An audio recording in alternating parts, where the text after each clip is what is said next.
All right, welcome to Phantoms of the Past. I believe this is episode 52, but it might be episode 53. We're going to find out together when it ends. In any case, handling today's recap is none other than Lewis. Take us away. Yep, and it is 53. Thank you. Yep. Last time, Shadows of the Past. We'd returned from the first phase of our training, having gone our own mental journeys to sort a few things out in our heads. We went our own paths, Phoenix heading down to deep within the trees to go speak with Clamdor, who was going through a process to heal up his body. Sora went down to her rooms, and things were a bit messier than she was expecting. And the source of that mess would be pretty quickly found by Amrut, after he was tackled by Zing, who was running from a naked Dando. It seemed he'd managed to find himself some less than legal substances that kind of sent him in a frenzy. Unbeknownst to us, though, I decided to head down to Sora's room, because she wanted to speak with me. She apologized for all the insults that she said, and I saw no reason to not forgive her. And we spoke for a bit. She showed me an apple that Sabi had gave her, and I gave whatever wisdom I could. After a quick heart-to-heart, we went our own ways. Though I could have sworn I heard a bit of thumping in the back, but she's probably fine. Amrut, meanwhile, goes around the trees, eventually stumbling on Tasha. Although she seemed a little bit out of it due to the crowd's influence. As she spoke with her, her intention seemed good enough, wanting to try to help people the best she can, though her methodology seemed concerning, to say the least. That's around the time when Domingo arrives, and it's brought to light that she'd been overseeing her condition ever since she took the crown. The next morning,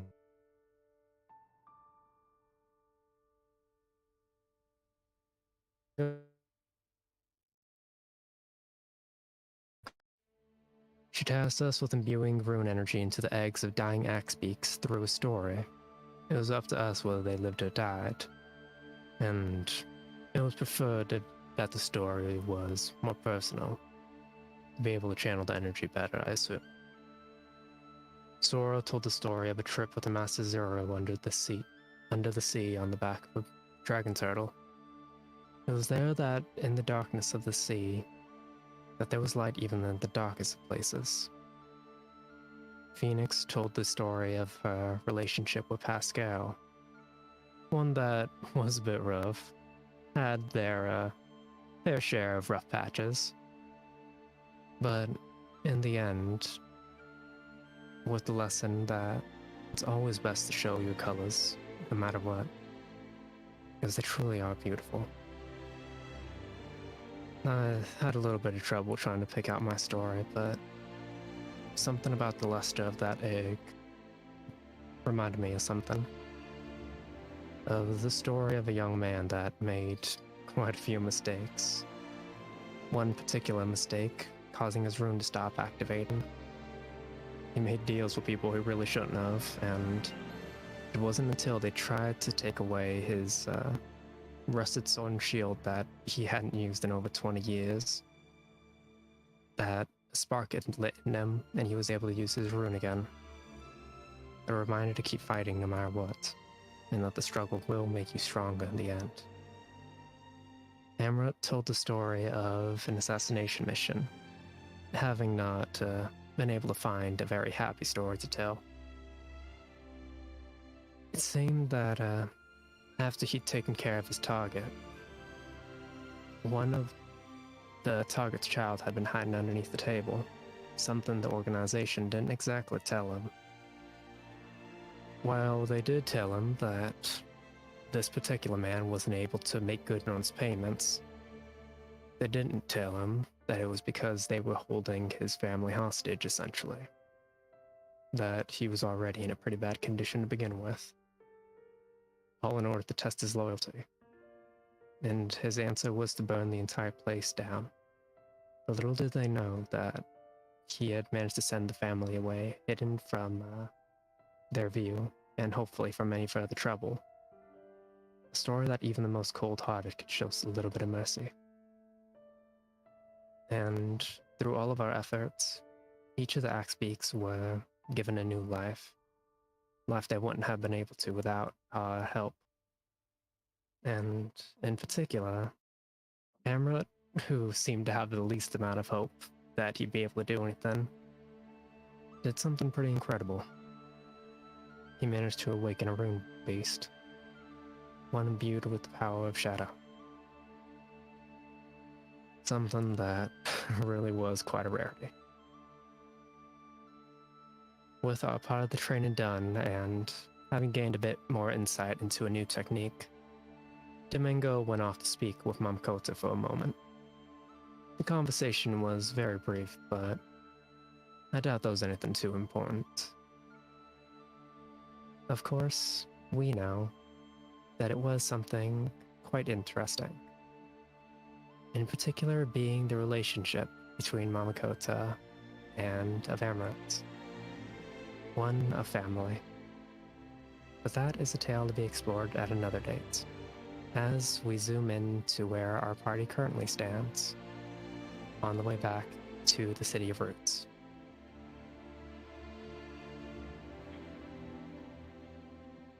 All right, need 2+1.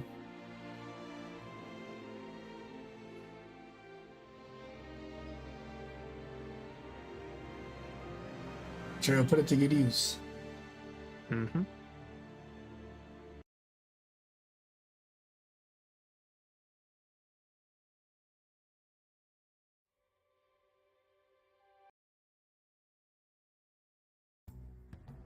Okay.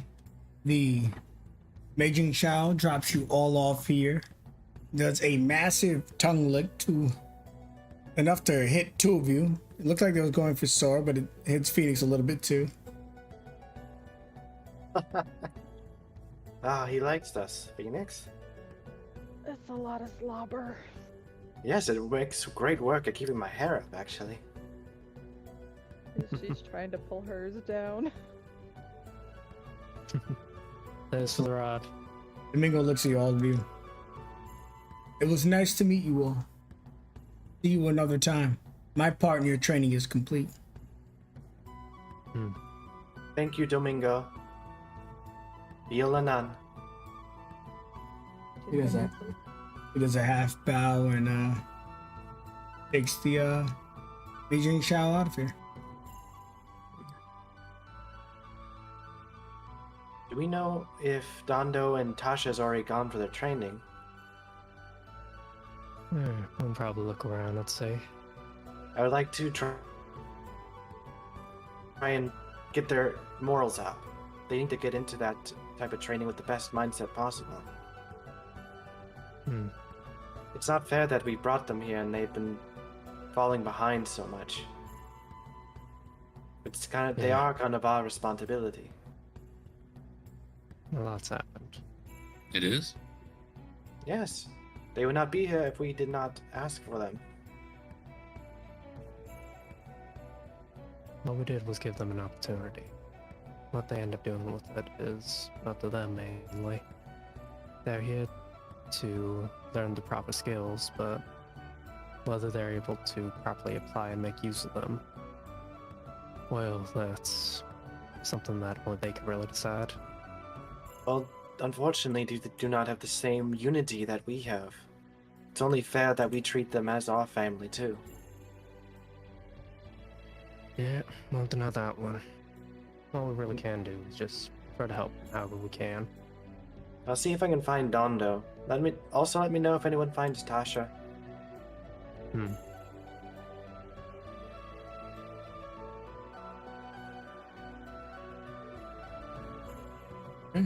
So that's your objective. What is Phoenix and Amber up to?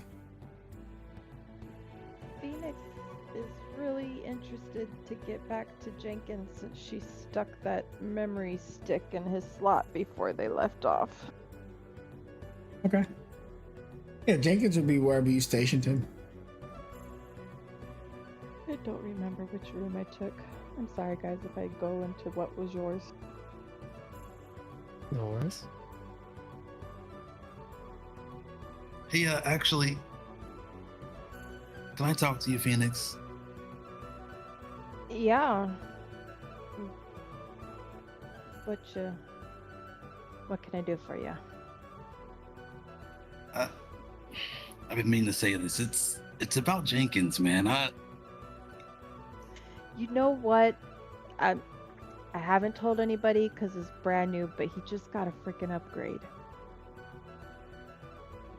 Great. Fan-fucking-tastic. So, my issue, though... Awesome. I don't know if you've ever noticed, right? You know, just as far as as long as, you know, you've known me, has Jenkins acted weird to anyone besides me? Is it just me? Well, I mean, he's an automaton. He's like a construct. Like, he acts weird sometimes. He doesn't have the social graces.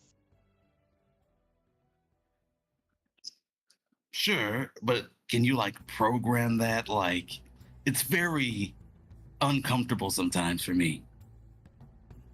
You're uncomfortable around constructs? Since when? Well, since a very young age, actually, but not the issue. This one specifically, I feel has it out for me. Jenkins, he wouldn't hurt. Well, I mean, he would hurt a fly, but he always does it in our defense. Okay, sure. I don't know, Amrit. I mean, if you want, I'll dig around, but I think he's alright.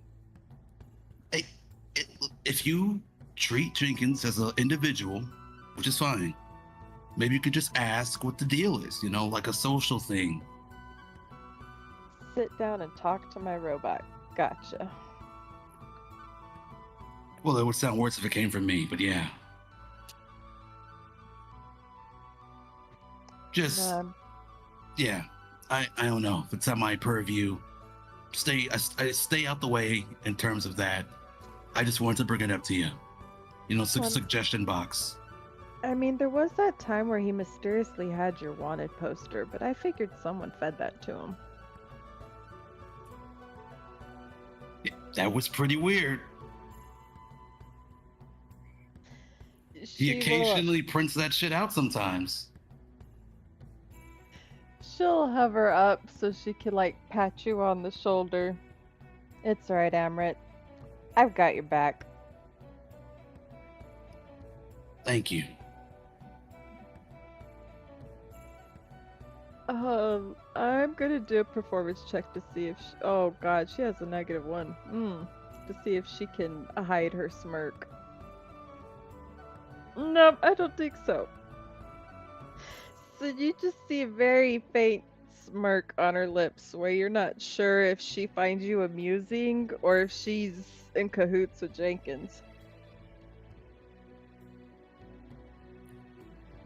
I don't like that look. It doesn't matter. I'm gonna go find Tasha or Dondo. Just whatever you can on that. I'll catch up with y'all soon. Yeah.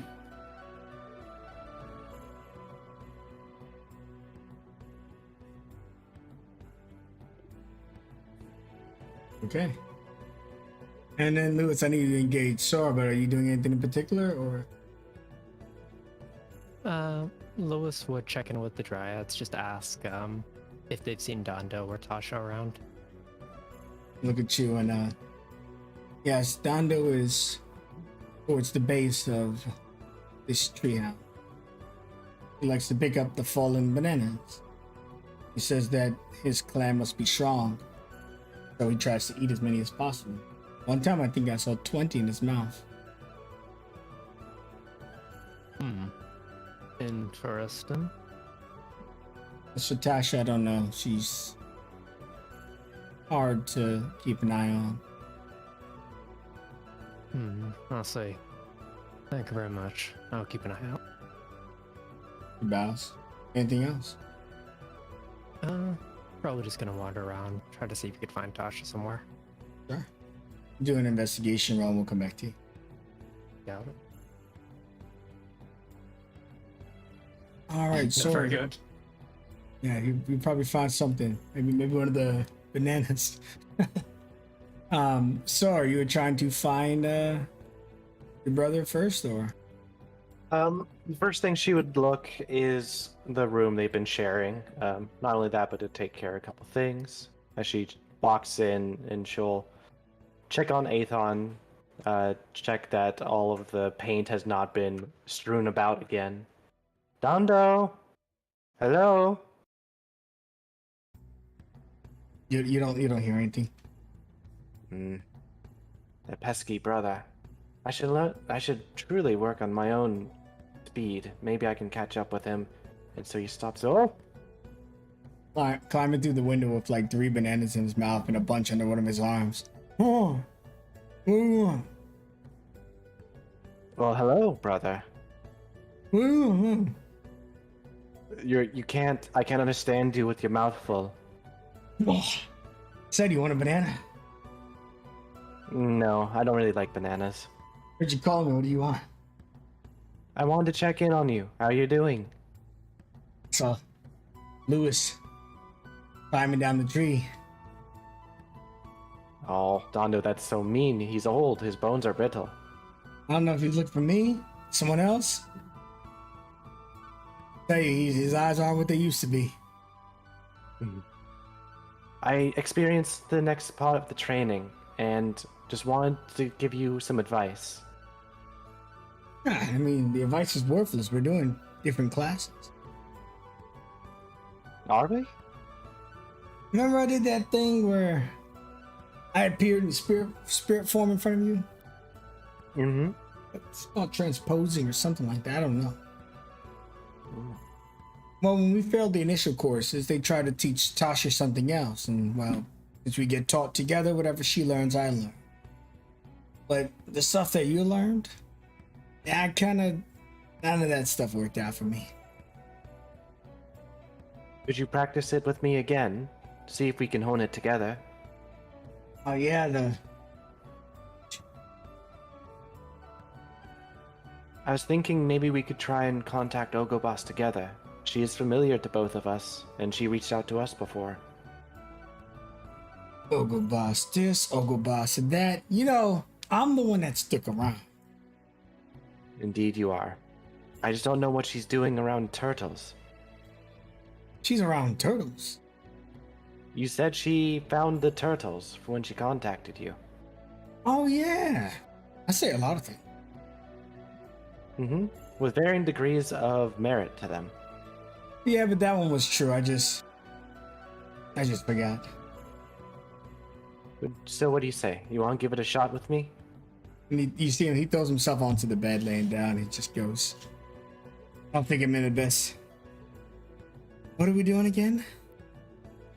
She will hop up onto the bed and cross-leg and think, let us both open ourselves, open our key, and search out Ogobas together. Here, hold my hand. All right. You see his hands are trembling when you hold them. Whoa, brother, is everything okay? I think so. What's wrong? I don't like problems I can't beat up. And I just think about the team, my team that I lost. Well, if I was stronger, maybe they'd all be alive. You know, you were off with your squad. Became really good friends with my team. And I was just Tasha, and she's pretty much neglects my presence entirely. I just don't know how much longer I could smile and laugh. I want to cry, but that's not a manly thing to do. And I'm a man. It is not unmanly to cry, Dondo. Whoever taught you that is wrong. Look, you're not even a man and you know better than me. I'm definitely not a man now. No, Dondo. No. Please, come here. As she kind of pulls him into a hug. You are a wonderful person. When I spent my days on the Turtle Islands, and I looked out to where the sky met the sea, that line, that horizon, I knew my family was out there. I often dreamed of what they'd look like, what they were like. I wanted a brother most of all. I envisioned him. He was proud, he was strong, he was amazing. And he is you. Yeah, you see Dando, tear runs out his face, but he forces it back. He sucks it back into his eye. It is okay to cry, Dando. It is okay to let go of these things that hold you down. When strength fails you, rely on the people you love. Rely on their strength, as I have relied on yours. Alright, but I don't think I can do this communication thing right now. That is completely okay. What do you want to do instead? Maybe...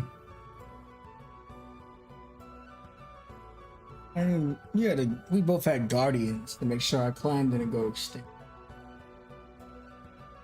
I had Zuru. Yeah. It seemed like you lived a really good life. Guess my master was the opposite. You never told me about who they were. I mean, I guess he's like a father to me. Zuru might be the same to you.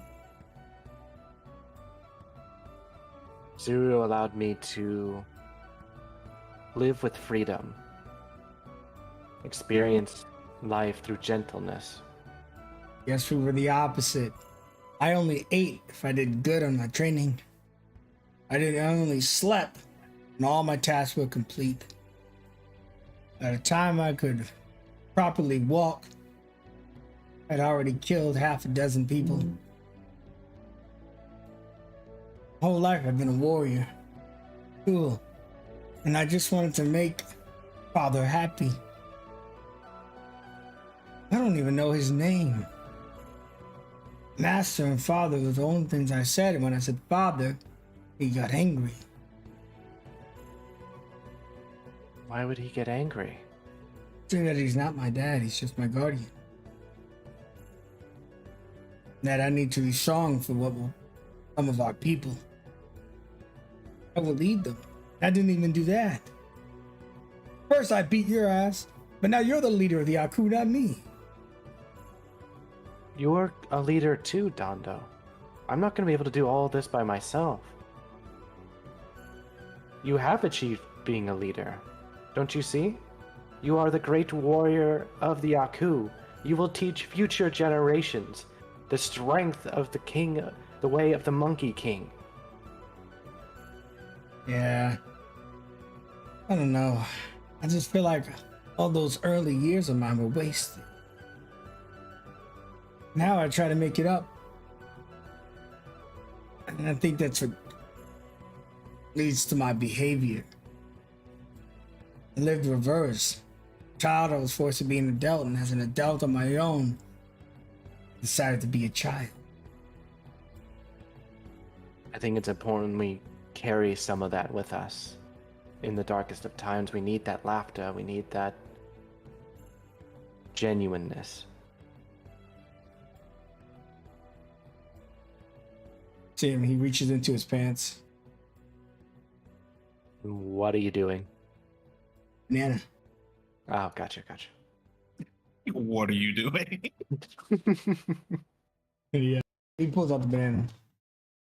Well, this one was the best one of the bunch. Guess it's yours. Don't ask where it was. My pockets were full. She looks at it, just looks at him. Thank you. I actually think I don't like bananas, but I think I know someone who might. And she would hesitantly grab it and then think for a second. She closes her eyes and puts that hand behind her head where she would have asked Zabi for an apple on the airship. Now there's this banana from Dondo in her hand, and she just thinks and does that similar feeling when she reaches out the way Dondo has been kind of telling her, and just simply puts out to Zabi in her head. Thank you for your apple, Zabi. But you have been eating rotten apples for so long. Have a banana. When you look at your hand again, it's gone. But you also hear the door close, even though it was not initially open. Ooh. What was that? She brings her hand back out, seeing it's empty, and looks at Dondo. Ta-da! He looks, doesn't know it. He thinks you just put it in your special pocket, and he looks at the door. Was that you? No, your tail's not that long. She looks to it. No, that was not me. Is someone spying on us? He opens the door and peeks out. Let's investigate. Indeed. The Well, silver silver. and gold monkey are at it again. We'll come back to you guys. All right, Emrod, what are you up to? Huh? Oh, I was about to ask this satyr where, if you would know anyway, if Dondo and Tasha are currently doing their training.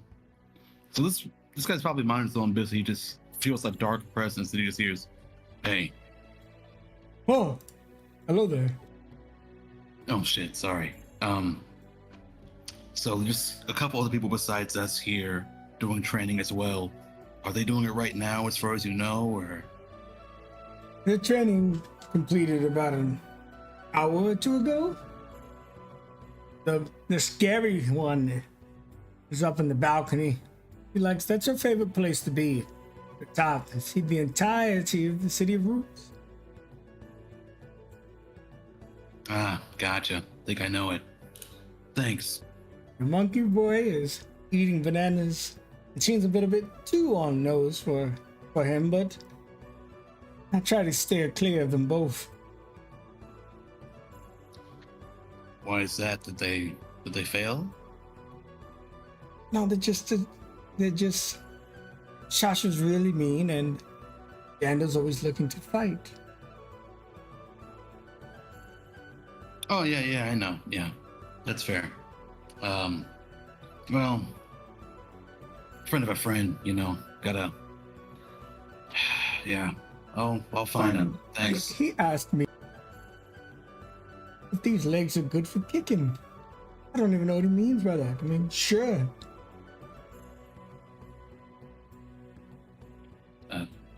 No, he was just picking a fight. Don't worry about it.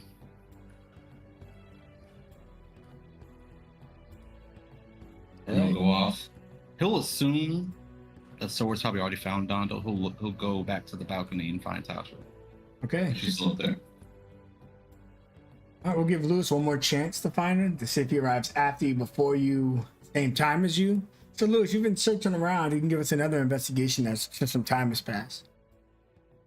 Honestly, with how this place is designed, I'm going to just give Lewis disadvantage on this. Sure. Especially since it seemed like he was climbing down a tree. Yeah, the opposite, Lowell. Yep. It's getting worse. Ooh. You may or may not see him again this session. I'm sure. He's just lost. He's just like, yep. He's just stuck in like the biggest bushes of like one of the random trees in the distance. He just like sticks his head out. Nope, definitely not here. Pops back in. All right. Well then, Emma, you get there and it's just you and Tasha. Again, she's just kind of looking out on the city. She doesn't turn to greet you, but she just says before you even speak, "What do you want?" How'd it go?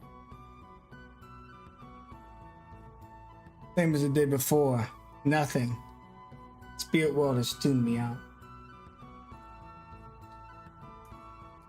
Okay. So what now? There are 13 Mouthers in this crown. Where are the other 900 she supposedly had? Or was it 90? Well, I don't know. Evil Overlord. You surprised she wasn't telling the truth? Wonder if I should tell Mother Nature that my connection to it has grown. They can speak to me now, these Mouthers. The stronger ones, I mean. What do they say? Free me? Fuck you? Or They tell me where their master is.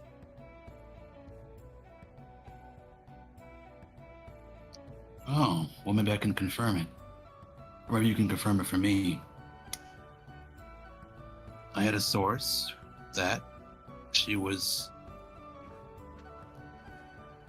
in Mothmorn, where I'm from. That sound about right, or did they not give you specifics?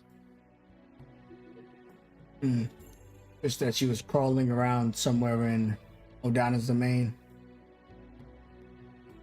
How the fuck did I tell her that? Anyway, But that she indeed survived. And a Mouther took the bulk of the blow in her place.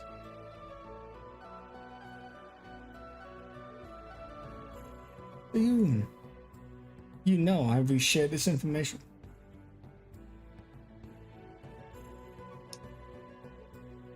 I told the rest of the group, sure. Surely you had a reason for coming to see me. Was it just for that one question?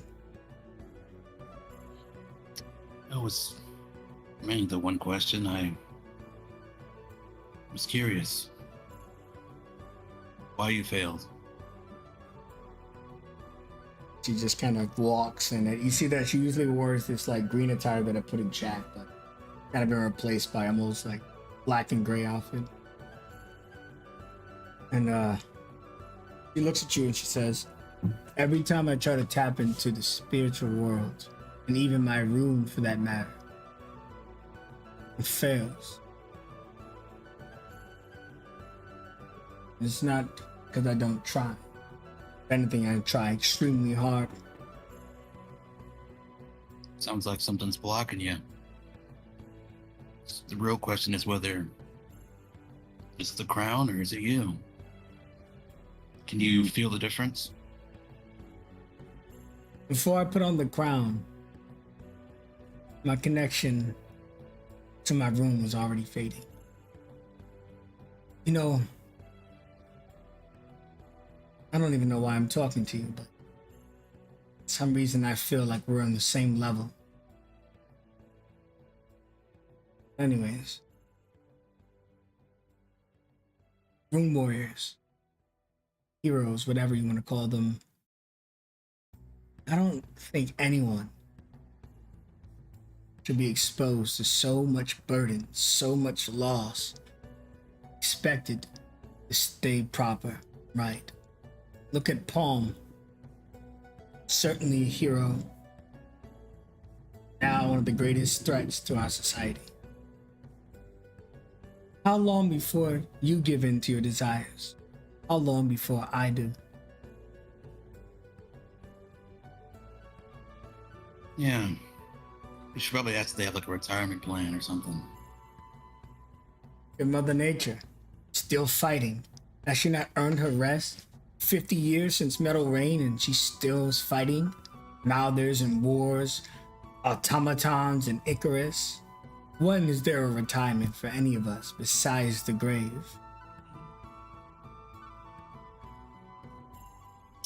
I don't know. I honestly never thought I'd make it this far. Maybe we could do it for ourselves. Maybe it would feel horrible, but you would have to eventually, right? The world always needs saving, whether it's this threat or the next one. In a world with powers like this one, magic, dragons, and all this stuff, there's always something out there that's going to crave more of it, be a threat to society. I just don't know if I want to be the one to stop them.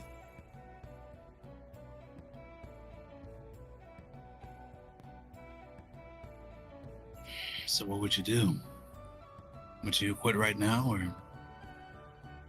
you have a deadline? Is claiming my life back truly quitting? I wouldn't say so.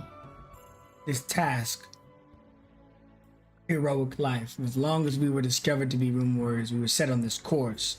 Be good, to be the best of our society. Be idols to people. We had no real choice in it. I think that it's not quitting. Finding my real position in life. Starting. But I don't wish to part with this crown, so I'm not sure how that'll work. If I leave here tomorrow, whether I'll be hunted. Who will they send? You, perhaps? To retrieve me? Maybe. What would you do with it, though, if you're not going to give it away? I've quite grown used to having this crown on my head. This power. I'm not sure what I'd use it for, but I know that I want to be the one to use it.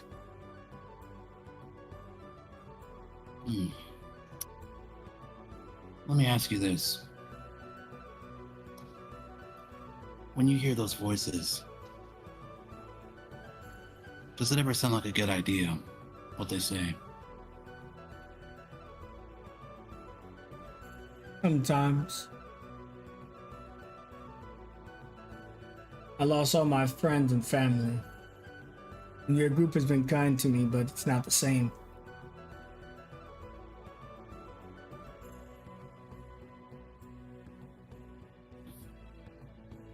I'll say this then. We all have a number. We don't know what that number is. It's how many days we have left in this world. What you are, that's all it is how much you use that time and what you do with it. That's it. Do what you want. And we'll do what we do as well. Ball's in your court, that's all I'm saying. I would hope, though, that we could remain friends, regardless. Are we friends, Emmerich?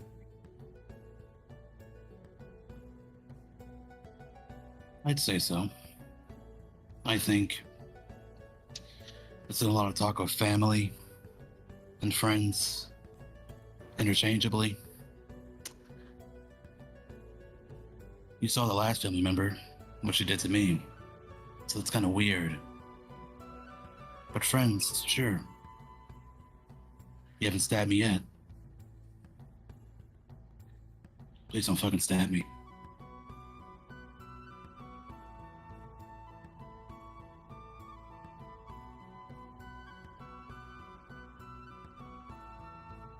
No promises. I figured. That was my best joke. Yeah, you do as well as I do, so no worries there. I'll leave you to it. One thing. Mm. When you were sleeping last night, I've seen that machine thing peeking in on you.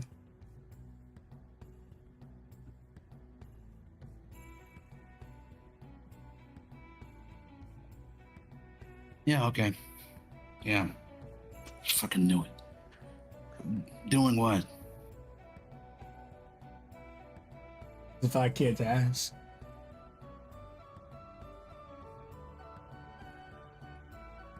Okay.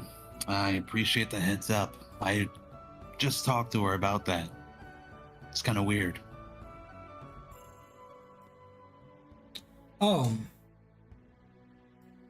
I guess this is somewhat important.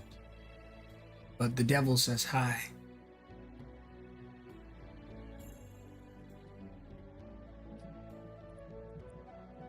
kind of like looks at her like and cocks his head to the side. He turns and looks over the balcony.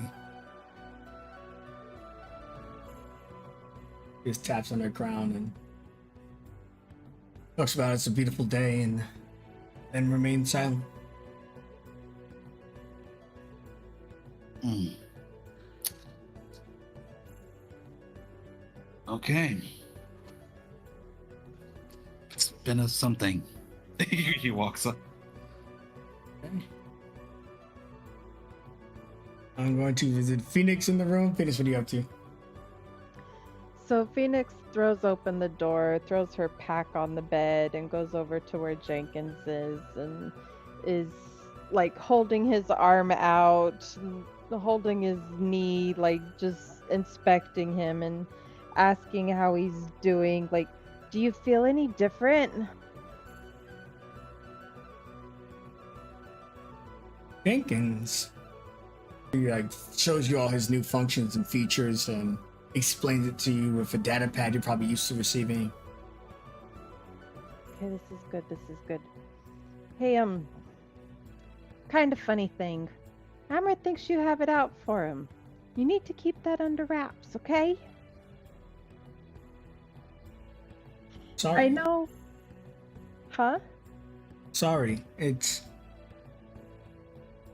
maybe something in my programming, but I think that Amrit is dangerous to you. Well, I know at the beginning there was the wanted picture and we were all new and we didn't know, but I mean, he's been really good. He's not been any danger. Well, except for that time that Sorg. No, never mind. Amrit equals friend. Okay?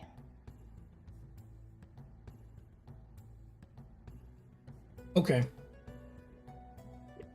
Jenkins, you don't have a lying program snuck in there somewhere, do you?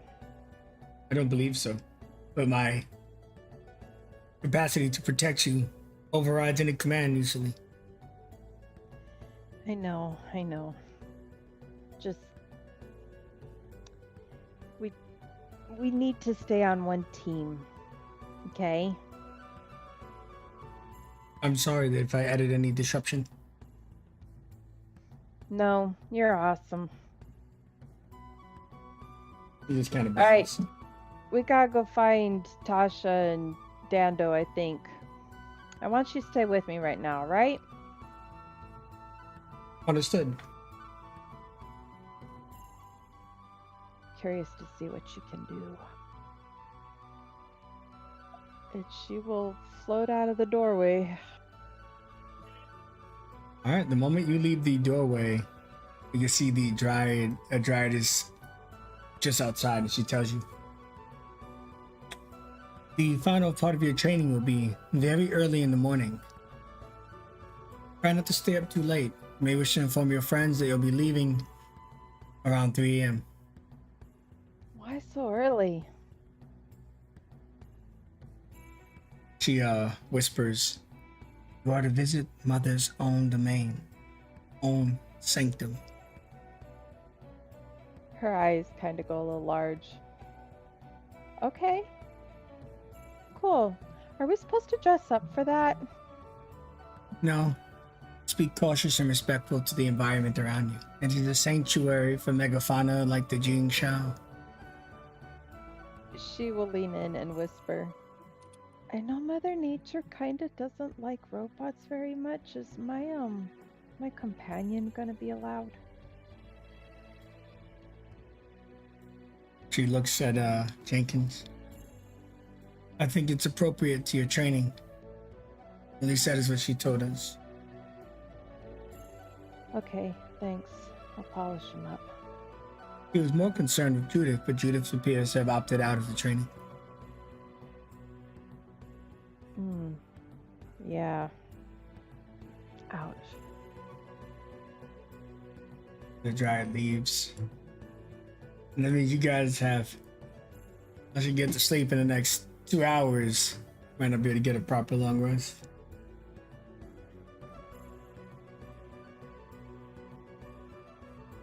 Would we have been in the habit of like gathering together at the dining hall before bed or whatever.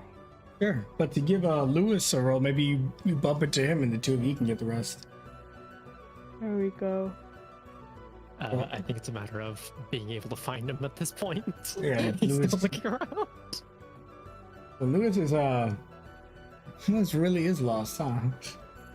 Yeah, with a roll of 2, at this point, after like a couple hours of looking around and trying to figure out where the hell Tasha went, he's just gonna give up. It's like, ugh.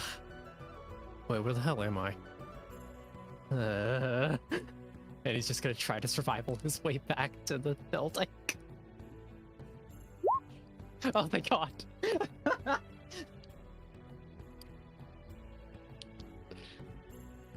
Yeah, he just barely makes it up to the treehouse, and he's just like standing at the edge of it, just like covered in like a bunch of twigs and leaves all over his body. Note to self, probably best not to go too far from the city. Did you get into a fight with a bush or something? Well, let's just say that me and Directions have never been the best of friends.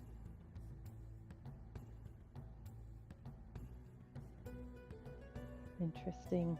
Hey, when we find everybody else, apparently training is starting before the crack of dawn tomorrow. Interesting.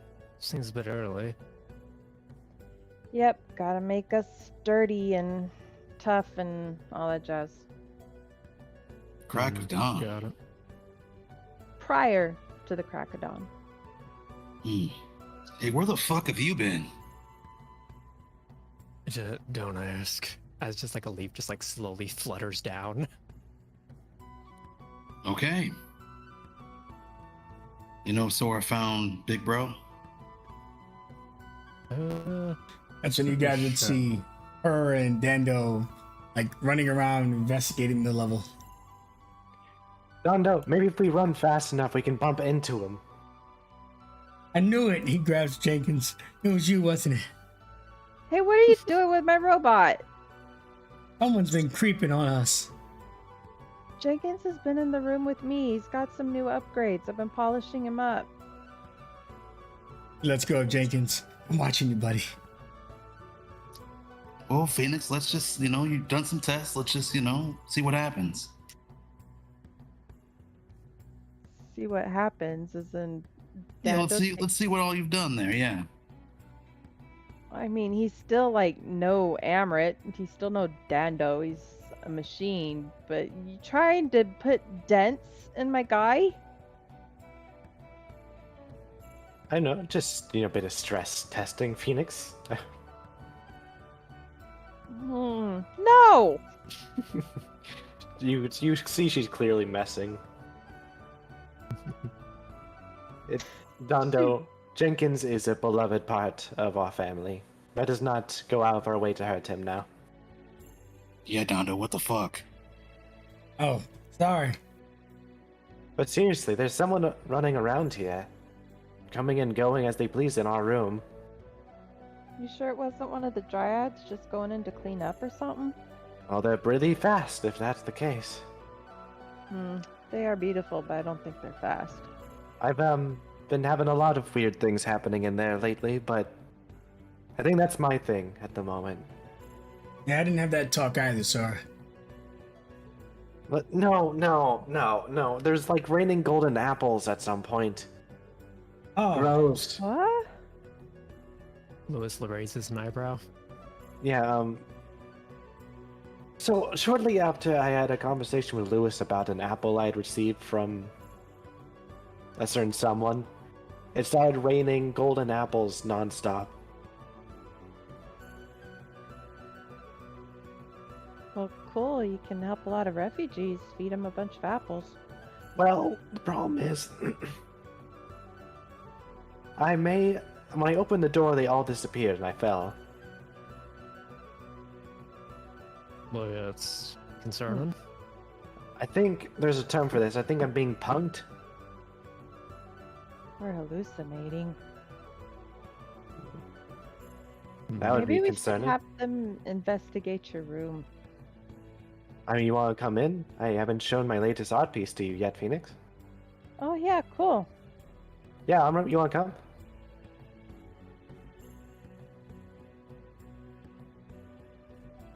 En route? I'm thinking. And fuck it, yeah. The hesitancy is a little worrying, but okay. I'm going too then. I mean, it's your room too, Dondo. That's why I'm coming. You all enjoy yourself. I'm gonna go try to get a bit of rest. Been a long day. Ugh. And he just like shakes his head as like a small acorn just like falls out of his hair. Oh, damn it. Wait till he sees I left in his room.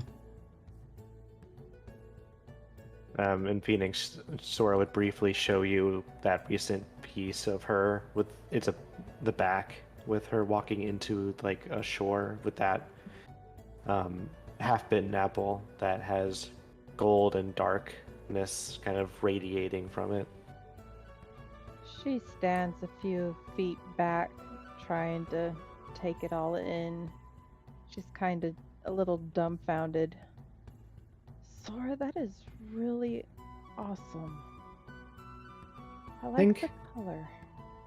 When all of this warble is over, it'd be nice to sit back and be more of a painter.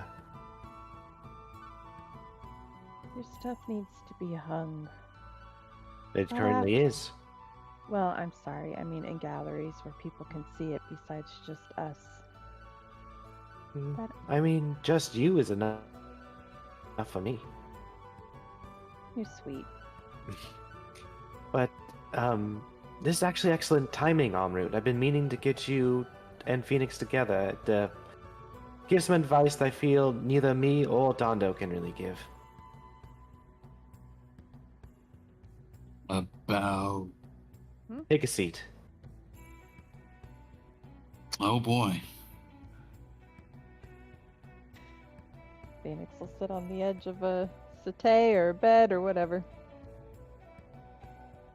Now, it is with great embarrassment to admit this, and I'm just saying it for Dondo's sake because he will never admit it.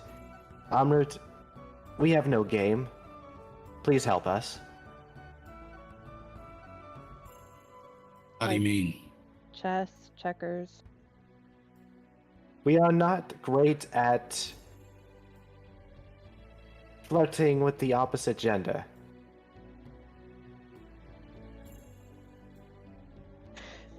Phoenix is stifling a giggle. And you're always surrounded wherever we go by some new suitor. So, in order to have some chance of saving my clan, I do eventually need to meet a special someone. Wow, these are bad optics. So you're asking a recluse loner and a lab geek about like, okay, And Dado could really use the help too. how? You just don't talk. I- That's we're really supposed it. So we're supposed to silently stare at them, hoping they understand our intentions? I mean, honestly, it's worked for me before, but yeah. I mean, less is more.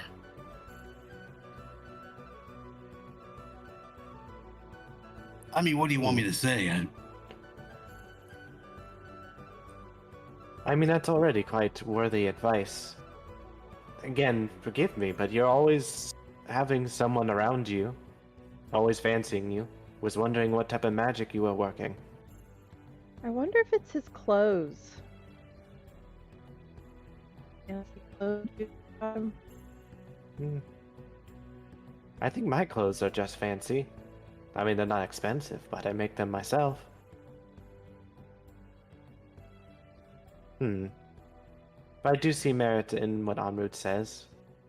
Maybe I have to be less enthusiastic. Yeah, see, no, I think what it is being true to who you are. Like, Amrit is a quiet person most of the time. He's genuine in himself that way. If you and Dondo tried to be quiet, you wouldn't be genuine. It would be putting on an act to get somebody, but you can't keep that act forever.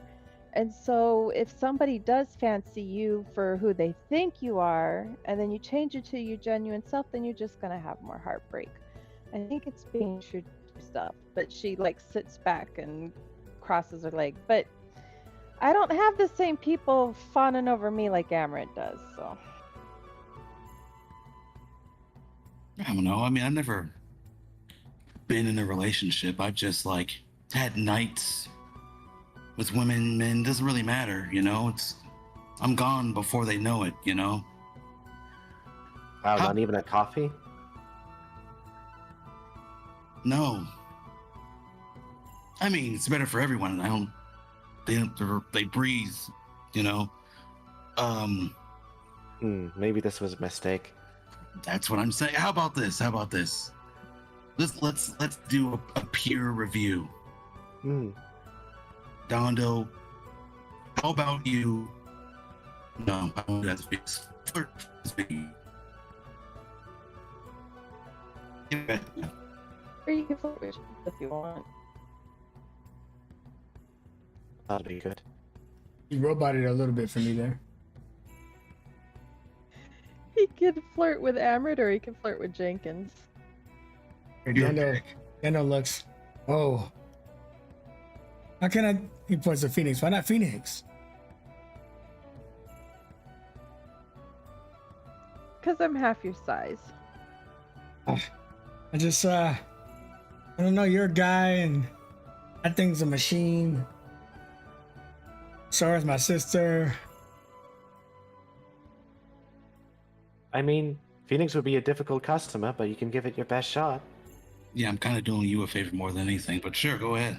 All right. Well, Emma, if this is gonna have to be, put the hair in front of your face, so you look like a lady. Sure. Hold on. Yeah, there. Ah, damn, that worked better than I thought. Just hurry up. Hey, lady man, what's going on? Feel like already off to a bad start. Why? I'm doing good. How about yourself?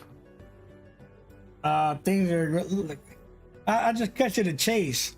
I got bananas back at my place. Want to come? Phoenix Wow. Handsom's. But I mean, it's pretty direct, no? Yeah. There are certain people that would like that, like the type of people Amaranth hangs out with. But if you're wanting someone to further your tribe and like know about it, that might not be the way to go. Yeah, you wouldn't survive those kind of people. Hey, let's I'm flip strong. to the top. I got another one. Yeah. So, you're a tiefling. Oh, we're getting racial. Go ahead. I'm also horny. Wow. God. You know what?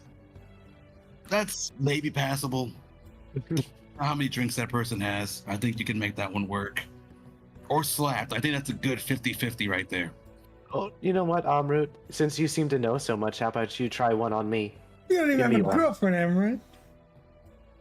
Whoa, hey. Listen. I'm trying to help you guys. Fine. Let's hear one of yours then, Amrut. Okay. Look, puts his hair back. No, it's working. Kidding. Come no. on. Hi. How's it going? It's going pretty well. How about you? It's going well. You come here around often? Oh, you know, spirit training. Kind of mandatory. This is weird. How was spirit training? What's that? Yeah. I'm not so sure anymore, en route. I think we have a better chance of saving the world than doing this tonight. Such a momentous task ahead of me. If only the Mouthers were more threatening. But this has been fun. I don't think there's anything wrong with the room right now, so Hey, hopefully I am not hallucinating. hey, Oh yeah, I wanted to check that out. Phoenix is gonna start looking around in the corners and under furniture to see if she can find any doodad technology thing that shouldn't be here. sure, you can investigate the property. And what was Dando trying to say? Oh, then it just tells Amaret, listen, this isn't the start of a romance between the two of us. I don't swing that way, buddy. I mean, I swing in every direction when I'm actually swinging, but romantically, I don't swing like that. Go on. Like something that swing from trees. And I have to go that way because that way's the direction. You're doing a lot of explaining right now. It just, when the hair was over your face, it evoked something in me. Emmett will like put his finger under Dondo's chin. Hey, How sure are you? jumps out the window. Well, he lost that game of chicken. No break. Oh no. All right. You look around, Phoenix, and unless Sora has a secret stash of coins, there seems to be like 15 GP just the edge of her bed for some reason. I think Dando left something behind here, but it's not Apple related. I don't see anything out of place. I'm not sure if Dando has ever managed to get money. I mean, she like looks into her own pocket. She has like 10 gold pieces to herself. I mean, I've never really taken stock in money. Yeah, Well, it it's always doesn't seem useful. worth much out here. Useful, but it controls people too much. Try and be self-dependent. It's a lot more freeing.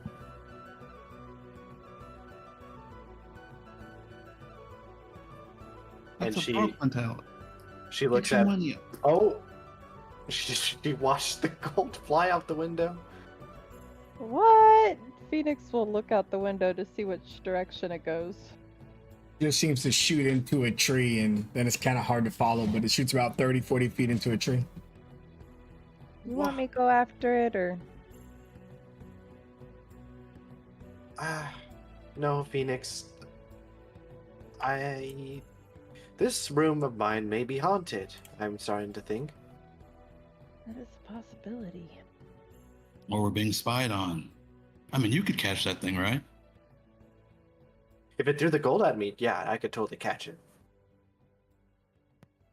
It probably leads back to someone, right? If it didn't, they would just make it disappear. Well, she takes her minuscule amount of gold and she puts it underneath the spot where Phoenix found it. Well, maybe give a little, take a little. We'll see how that goes. But maybe we should turn in. I mean, if we go searching around for ghosts, we may be up all night. Yeah, we probably shouldn't do that. Given, and she leans in and whispers, "We're going to Madonna's den tomorrow." Oh, like her eyes just light up. The rumors, so many rare puppies to pet. Oh, I love that that's where your mind goes. Can't help it. From what Zuru has told me sometimes, the most ancient, the most mystical of beings live there. And they all deserve so much love. Sora, that is why I don't ever want you to change. In search of a mate, a romance, whatever. Stay true to who you are. The right person will appreciate you for that. Mhm. If anything, I was more trying to do this for Dondo. Not make him Yeah, feel so alone. he's gonna need a lot of help. And then she turns around and starts to leave.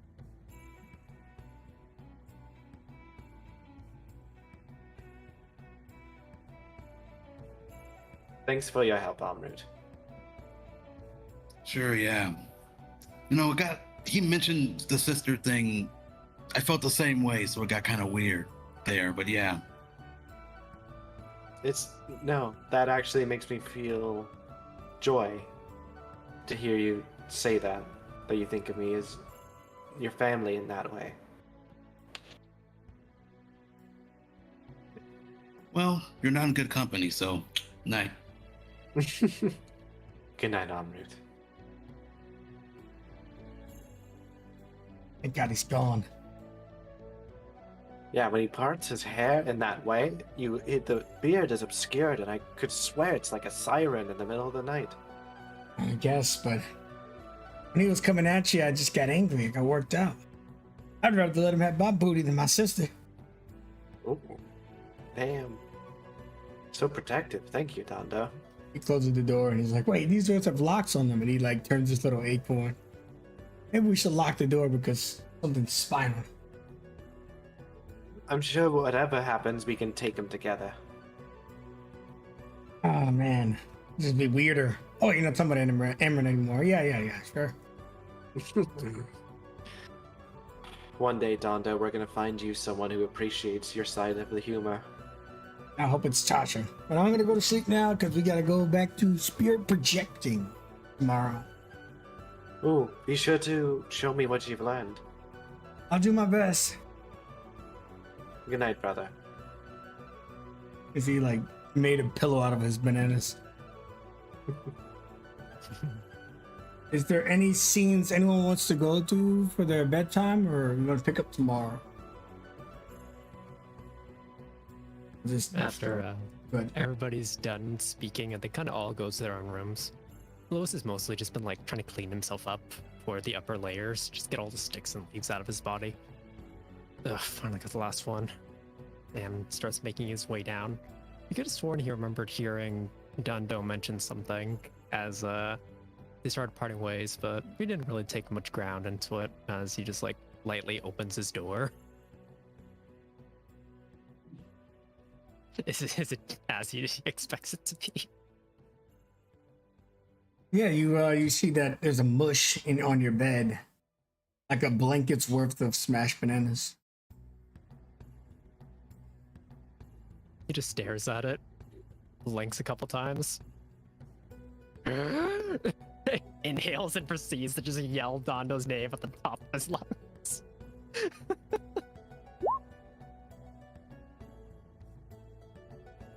And shenanigans ensue. The camera pans out, and we proceed to wherever we need to. Yeah, Sergio says, "Oh shit!" And he's back out the window. Oh, Dondo's got someone to want him. Yeah, there we go. All right. Any other scene tonight for you, Sora? Nope, we are all good to go. Phoenix, Nope. Emra, Time skip. and Lewis. I'm assuming that was it. Yep, he just like wraps up his blanket around all the bananas, tosses it out the window. All right, folks. Well, when we come back, we will be exploring Modana's own domain. Sakura's text. But why don't we take a 10-minute break before then? Sounds good. Sounds good. All right, we'll be back in 10 minutes. Thanks for watching. Thank you for sticking around. So much.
back.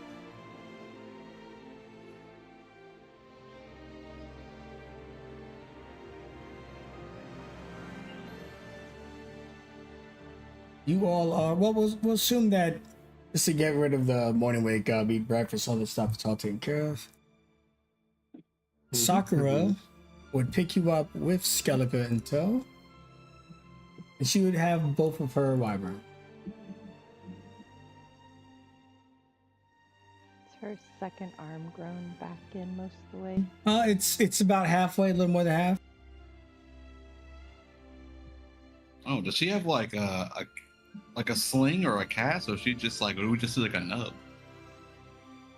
It's this shouldn't have a sling or anything. It's just kind of exposed out there, but I would say it's probably a little more than halfway in. So it looks like it's progressing.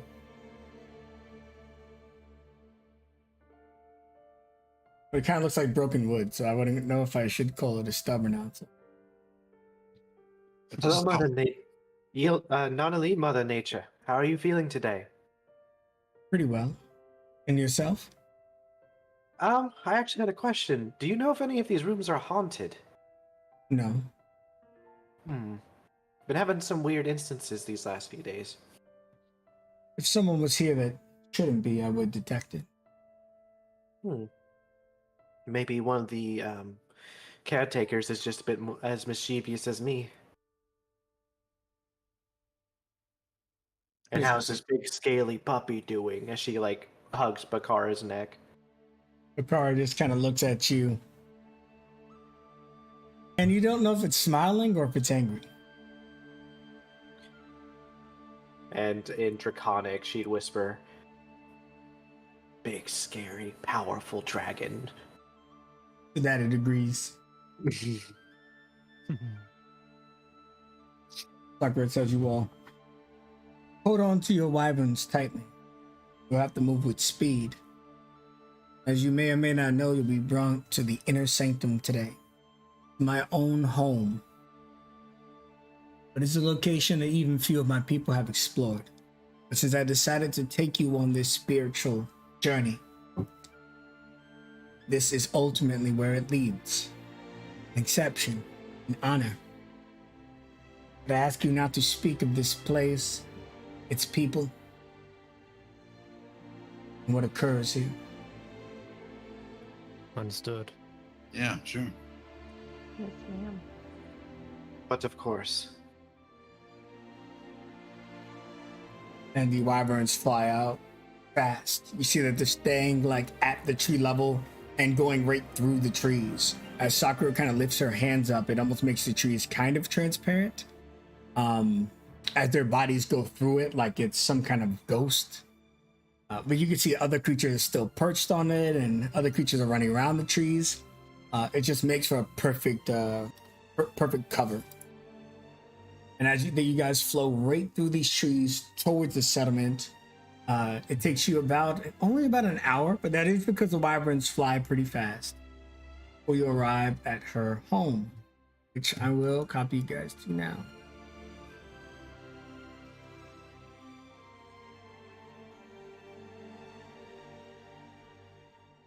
Well, your phoenix, your hair is like mine right now.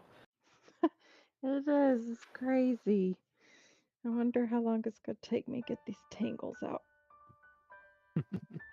Mine's fine. Is it? You're kind of looking like a haystack over there. That's how it always looks. Oh. It's confidence. Okay. It sounds as if I'm happy I cut my hair. Can you even grow more hair? Uh-huh. Yeah, because that it's over. Okay, while you all flying, eventually at first there's just trees. You don't see anything important. You don't see anything amazing. But the wyverns just kind of almost birthed into a new world of realm. And an invisible force field kind of drops. And you can see a massive tree. Pink leaves. Beautiful. larger than any of the trees in the vicinity outside of the sea, the root itself. It's a wonder that it can be hidden.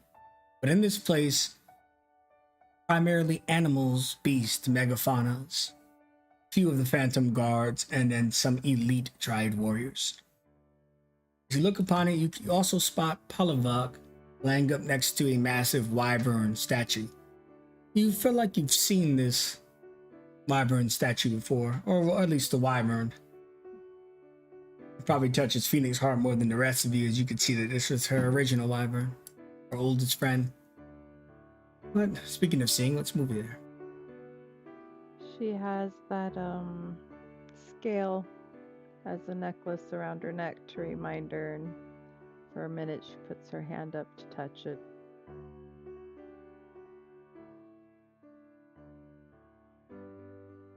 And as you touch the scale, you can just see all the creatures looking up at you.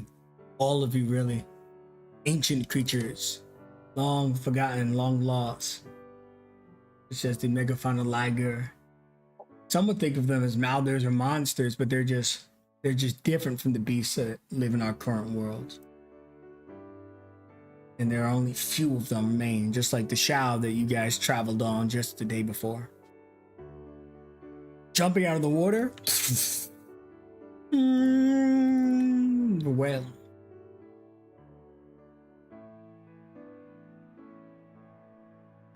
Probably not need no introduction. But as you guys perch on these two locations here, Skellica says to the left group, "But this is it, where the Queen herself, mother of our world, resides. A great honor, lest never be forgotten by you people, of course." Wow. Those are one of one? What is what of what? I mean, it's wildlife. Like, these are like the only ones in existence? Either the last of their kind or close to extinction. They're preserved here. You can see some of them are quite dangerous, so I'd stay away from the masked megafauna, otherwise known as the questing beast. It seeks out powerful warriors and attempts to slay or be slain by them. Of course, to the far corners, an equally disastrous creature, the megafauna Krahls. Took a long time to get to stop attacking the locals, but Mother Nature finds a way. Now, they may be dangerous creatures, but they are still creatures of nature. And they're no more evil than a lion that would seize an opportunity to have its own, The top right, I would also stay clear of the Flybian. It looks terrifying, but it actually is easily scared. And when it's frightened, it attempts to sting you. Now, you can touch the Pladiers, but if you're allergic to mushrooms, I'd advise you to be careful. We're just here to like test the mind, though, right? I'm just giving you the 101 on the environment. I think I'll just steer clear of all of it if it's all that dangerous. Well, they're not too dangerous. I mean, there was that one accident. The person lost his hand touching the cow's face, but that's okay. Totally. Yeah, thanks for the heads up, ma'am. All right. And you see that they just kind of all drop you off in the same place next to Mother Nature. Juxtaposing for Sora, she looks over to Mother Nature as they land and looks up to the big fauna with like the big childlike eyes for the biggest request. "Can you ask him if I can pet this glorious fur?" He looks, you can ask him yourself. "Hello, big megafauna. I am Sora from the Turtle Islands." And I am Seraphim. "You are so glorious. May I pet you?" It's degrading. "Oh, okay. Just know you are beautiful and loved." He kind of bows. You can see that this megafauna in particular has a certain level of intelligence.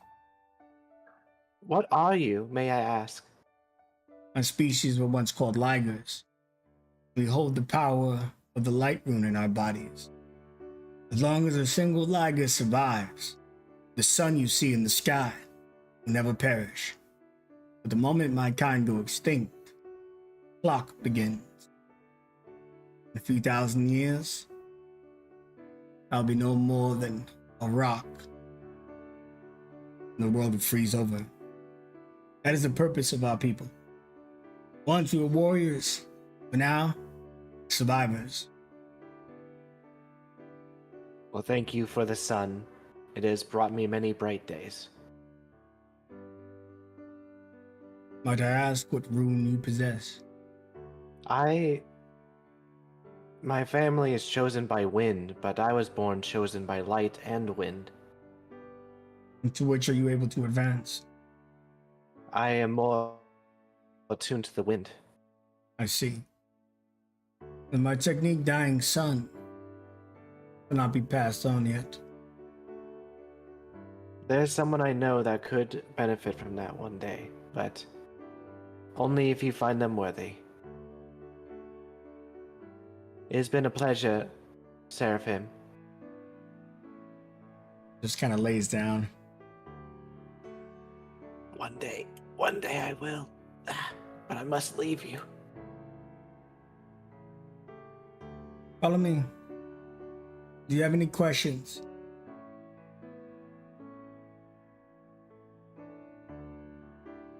See the Phantom Guard just kind of bow and recognize your presence here. They kind of watch you, even though Mother brought you here. They're very protective of Mother.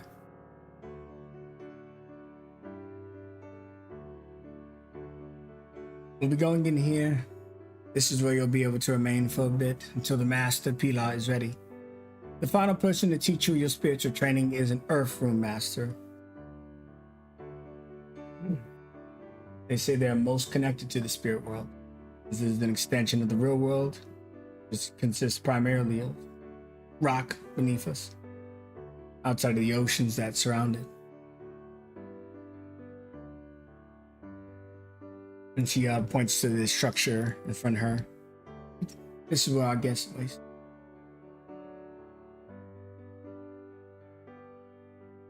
Whoa.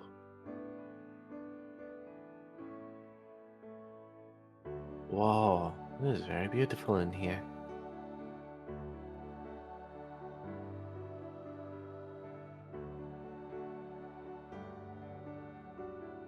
Yeah, when you come inside, you can see this is where her throne room is. There seem to be glowing petals all over the floor. It's almost like a dancing light spell is permanently in effect.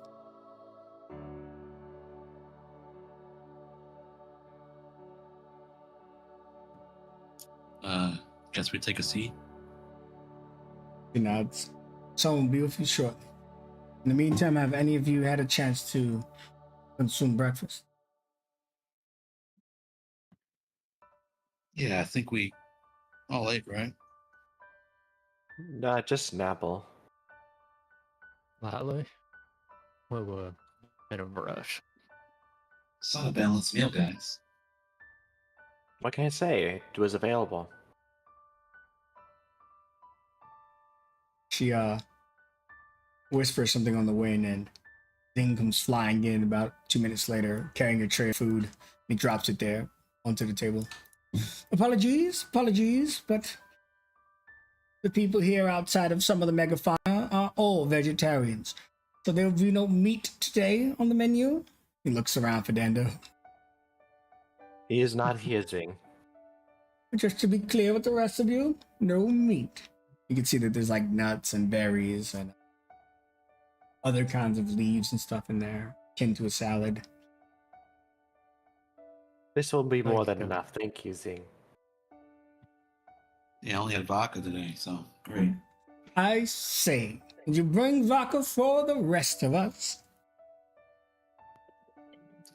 Well, there was enough for the rest of you. Now there's... Anyway, doesn't matter.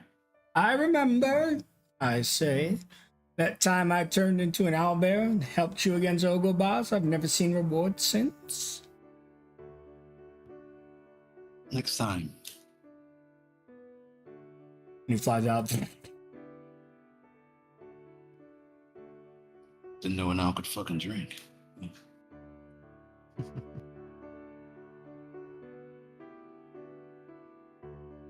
This place is rather nice. Lincoln sits next to Emerald in an effort to make friends with him. Hello, Sir Emerald. I hope your day is going well. You are an outstanding citizen as always, and not capable of harming anyone that we love. Especially when we take account of your past history. Phoenix puts her hand on her forehead. You know, I think I've lost my appetite. What? But there's so many berries still left. It's fine. Go ahead. All right. Just scarfs them down. I'll be fine. Had a couple bananas that I found in my room. Yeah, from what I heard from Dondo, he made sure you were all stocked up on potassium. Yeah. Make room, make room. She sits down. She pulls out a little bag of jerky. If anyone wants some, they can have some. I thought this was a no meat place. It is. That's why I always bring my own stash. A little bit of a pack here. We repurpose creatures that gave their life for the world. No point in letting them only rot. I'll trade you some of these berries for a piece. No. Sick of those berries. Very well. Yeah, this is yak beef if you like it. Ooh. I'm always willing to try new things. Anyone else want some dried meat? Yeah. No, thank Sure, you. why not? Excellent. Don't tell Mother Nature. Will do. And Skellig goes, damn it, she probably already knows, doesn't she? This is the center of her domain. Yes. I know as well as others. So, who's training us? What can you tell us before they arrive? Master Pilar is one of the strongest Earthrealm masters to ever have existed. He can be a bit of a hard teacher, but if you're going to get your spirits aligned, then maybe you need a rough hand. Something that will more likely occur in stressful situations such as battle versus people just being nice to you all day. They ask you give him the respect he has earned throughout the years. Of course. Mm-hmm. I'll try.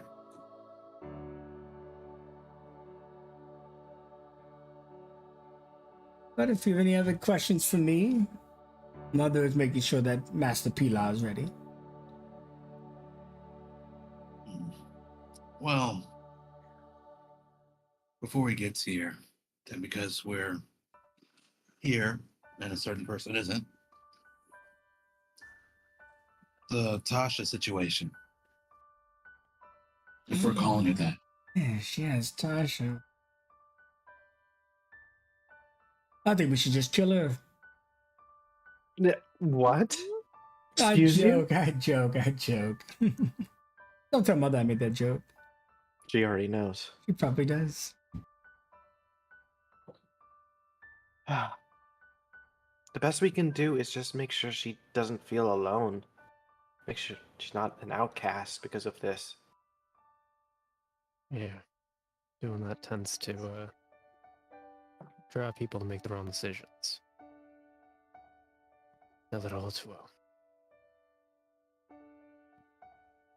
Well, I was raised on a no snitching policy, but if you didn't already know, she's thinking about leaving with that crown, better or worse. Well, this is very important news. Obviously, we cannot allow her to just walk away with the most powerful, dangerous items in the world, used by Palm, infested with Malthus, no less. Including the devil. What? Wait, you telling me that thing's still around? Well, yeah, we took it down, but like anything else, it goes to either the mouth that feeds or that fucking crown. Are they speaking to her? They are.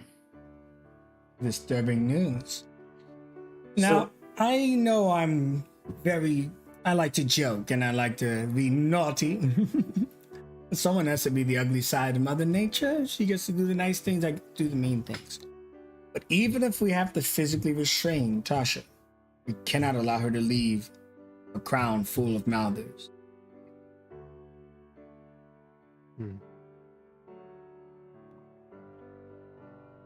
Well, yeah, there's the prevention, but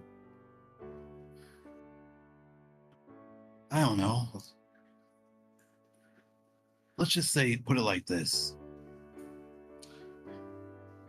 Individuality aside, I would say that the people around Palm kind of dropped the ball, which includes the host, you know, respectfully. Hope she doesn't get, she could probably hear that, but She can hear most things. If she's focused on the room, she can hear it. If she's not, then 50-50. I don't know the odds, really. respectfully, then I just don't want to be in the same boat. I feel like we could. I mean, it's been a while. Have we learned anything else about this since before? Or? And we're doing the best we can. These are ancient artifacts that existed thousands of years before our current timeline. Not like we can just pop open a book. Anything from those times were written in the lands of Zion. Well, I don't mean like magic or spells. You know, like a support system. Does she have like a fucking therapist or what? Yes, of course she was appointed a therapist. Someone besides Domingo. No. Domingo. Never mind. What? What? You practically beat it out of me, didn't you? Domingo has his own intentions and his own people. The Mother Nature's not the only power in play here, even if she's one of the greatest. Natasha and her threat to the livelihood of everyone is a major concern. I'd be lying if I said her life wasn't a little bit in danger, but that's only if she does something bad. She certainly cannot leave till we can figure out how to extract the Mouthers from the crown. And just common sense alone, her leaving with all those Mouthers able to speak to her at all times, beings known for their trickery and their able to corrupt no matter the most purest of souls. It's only a matter of time before it's turned against her. I mean, you have some form of relationship with this devil. So if that's just one of many things in her head, what do you chalk it up to be? Would you let her leave into the wilds for the sake of individuality and freedom? I would want her to have her best shot at it. Because I believe in her too. Sometimes people don't know what's best for them. And I'm not saying we know what's best for her, but letting her go off of this item, the darkness that's, as you say, speaking to her, the last thing she needs to be is alone against all this problem. We should all speak to her when training is done. Yes. She's sneaks out another jerky and someone like walks towards the door and she stuffs the bag in her mouth. It's just a random guard looking in and walking by. Just, I don't know why I hide it. Mother Nature isn't overly strict, but supposed to be vegan safe place here. As long as you're always giving back to the earth. Of course. Now, anyways. Oh. And feathers of the bears. She does know. All right. Are you all ready? Is everything okay? Just to talk about being an example is all. Yes. Yeah, I think we're good. Yeah. Excellent. Oh, you don't have to leave this room. Yes, I do. And Understood. the floor kind of picks up around you these particles of light before it flashes. You guys hear Skellige's fleeting voice. To the north, with the statue, that is where you will find Master. If not, wait for him.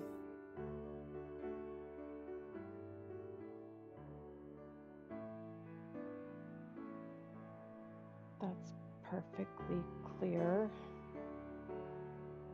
It is a spirit quest. Our souls must yearn for the answers. Yes, that's our cue. No, this is.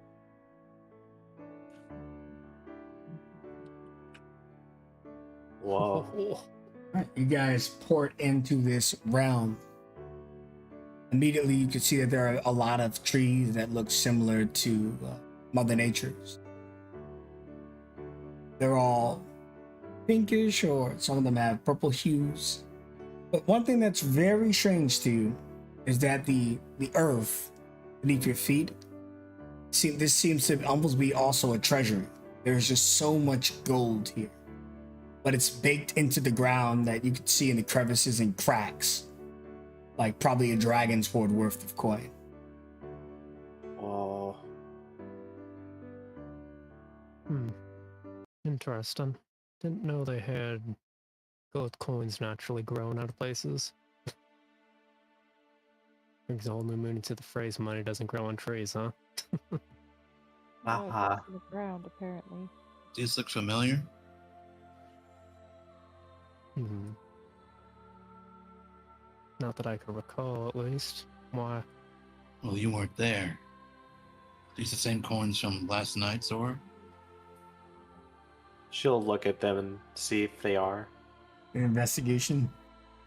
I'll let Phoenix do it too, since she found them. Yep. Please do it, Phoenix. Yeah, both of you can do it. She kneels down and doesn't intend to take any, but she wants to touch them and Yeah. give them a good look.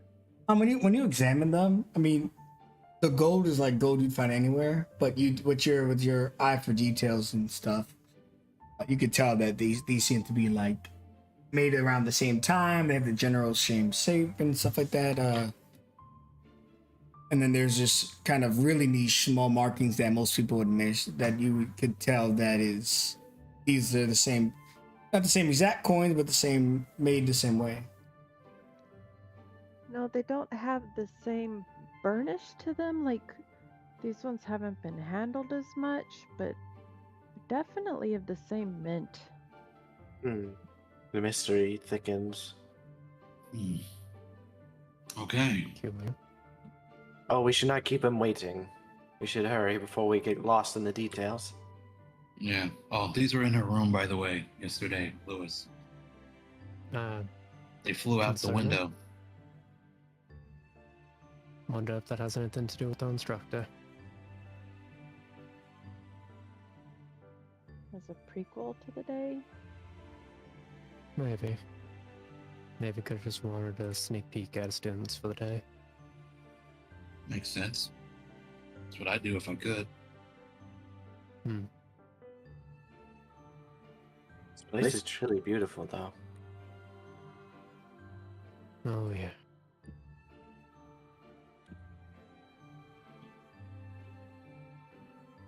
Guess it would be bad to pick some of this up, or Well, it's not yours, Amru. It's Mother Nature's, I think.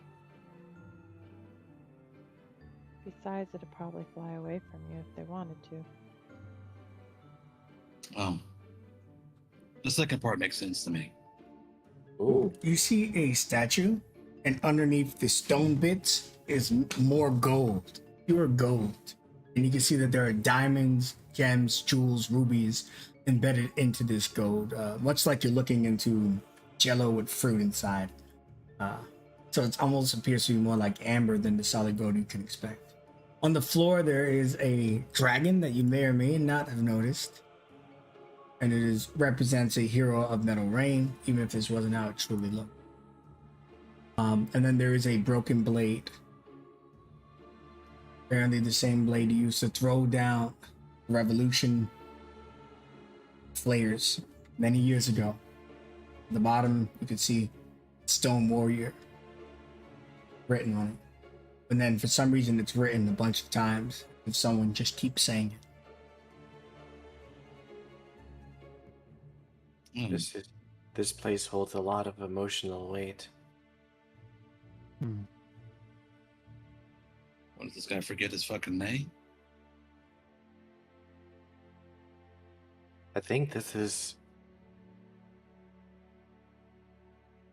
the place where she remembers her dearest friends.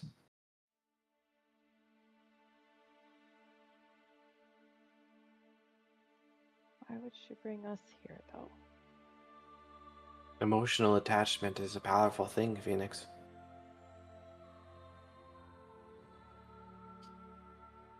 Hmm. It's almost invasive being here. But we were invited. So these are scars we are supposed to see.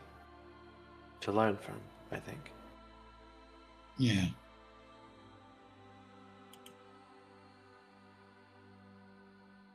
As Do you get- see that strange island over there on the left?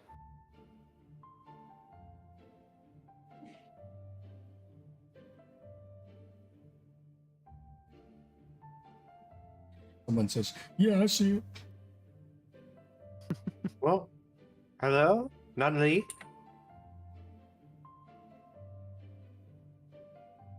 You don't hear anything. You do see that this looks like a globe, and it kind of looks like you've seen them before. These globes, they're very rare. They're in noble people houses, but usually they're like green and blue and other kinds of colors. This one is grayed out, like it's showing the world from a different perspective, spiritual one. And there's a chair there too, also has gold underneath it.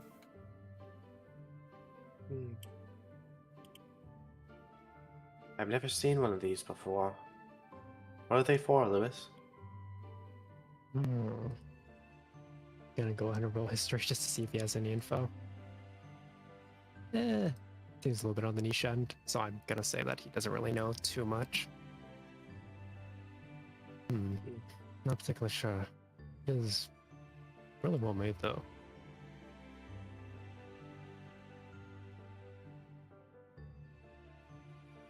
Hmm. Is this like a map of the world? That's correct, Emmerich. Well done. You must have had a very great education growing up, which speaks to your current standing in our community. Thanks. Voice. Is the globe talking? Hello? Jenkins, he tapped you on your shoulder. It is I, your dear friend. What the? It's the new friend protocol. I might need to turn it down a little bit. I mean, is it that bad, Amrut? It is genuine in a sense. I guess it's better than the alternative.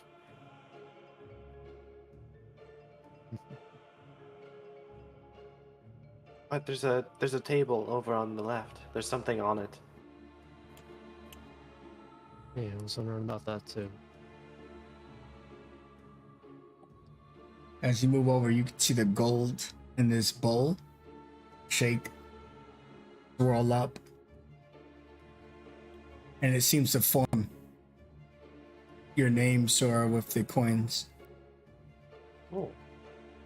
Yeah. Money is talking to me. That's new. And it forms Amrit's name, Lewis, and Phoenix's name. Yeah, that's throwing me off a little bit. Cute. It's either sentient or there's a spirit here playing with us. Master Pima, is that you? It is me. We can't see you. That's, I would hope someone that's shorter than their peers would be more understanding. She's gonna look closer at the table. There! Do you see me now? Oh my gosh, adorable. Oh, my deepest apologies. No, I did not. Oh Think my of you now. goodness. Yes, I'm Master Pila. Do not let my size fool you. I'm one of the strongest Earth Rune masters in the world.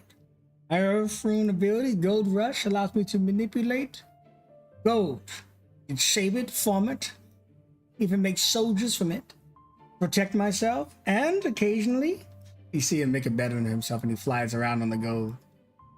Use it, get around faster. Otherwise, you see him expand before dropping back to a small piece. You can only go big for so long. Are you smoking something? Yes. For me, getting to the spirit world, the best way is to use natural herbs found in the world itself. Some people would say forbidden. But of course, I do that to make it easier to re-enter the spirit. You'll have Now to we're do it. fucking talking. No. You'll be doing it the old-fashioned way. Ah, There. Yes.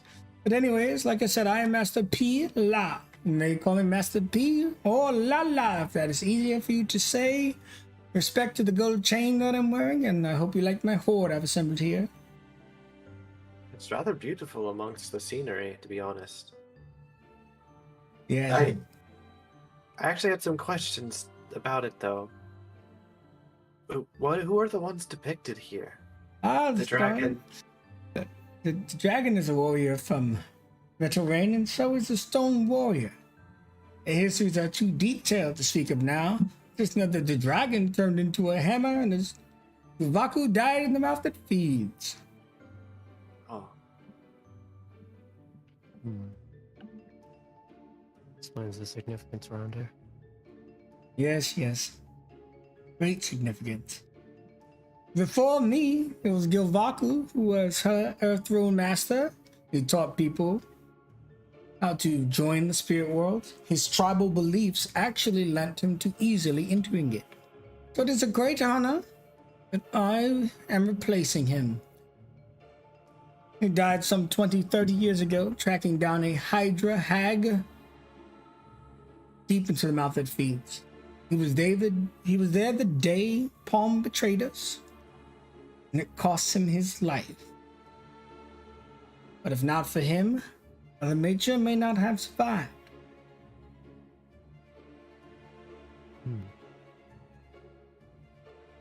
Now, we all must play our part in society. You see, Mother Nature's not one for coin and gold, so I keep it all. Anything this place needs, I buy it. I'm also the treasury, one could say. What an interesting role. Indeed. But we're not here to talk about me, all the warriors of Metal Rain, and the warriors, the mouth that feeds. We're here to talk about you. Hold on, let me pull a drag real quick. Oh, baby. Now, where were we?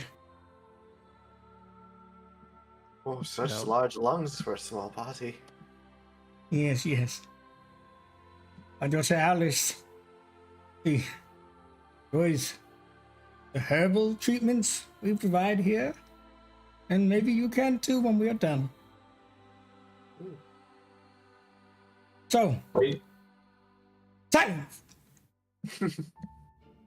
Now, where was I? The waterfall. This water here, you see, it never freezes, but a cool mist spews from it, cool enough to turn anyone death by frostbite, without freezing their body, without making them blacken over. No, you'll look perfectly normal, peaceful even. You must connect to the spiritual world while seated underneath the waves. The alternative is you die. course, before you die, I'll pull you out and do what I can to save your life. Yata, yata, yata, yata. There's a manual, but I left it at home. So, anyways, are there any questions about how you will seek this world? Wait, so Yeah. you want us to go underneath a waterfall that could potentially kill us to get to the spirit world? Am I following you? Yes, yes, yes. So, you're rightfully confused. Allow me to explain in greater detail, but first... Ooh, baby. First, let me tell you something else indeed. When you're out in the field, everything we taught you here today will go right in the recycling bin. Be worthless, so it's repurposed. On a new Wound Warrior, that is, because you'll be dead. The waterfall represents the threats in the world, whether that's a Malva, Palm, or somebody else, someone trying to harm you. You'll need to be able to use your spiritual energy under moments of great stress. If you can't do that, then training peacefully and safely means nothing. So if you prefer to be put into a different dangerous situation, I'm willing to listen. Makes sense. Most of the training at the academy wasn't all that practical the moment I bumped into that first mouther. I'd imagine any of you could take on that now, though. 101 today. You've grown far stronger. Now, when you get into the waterfall, you must merely concentrate on your being.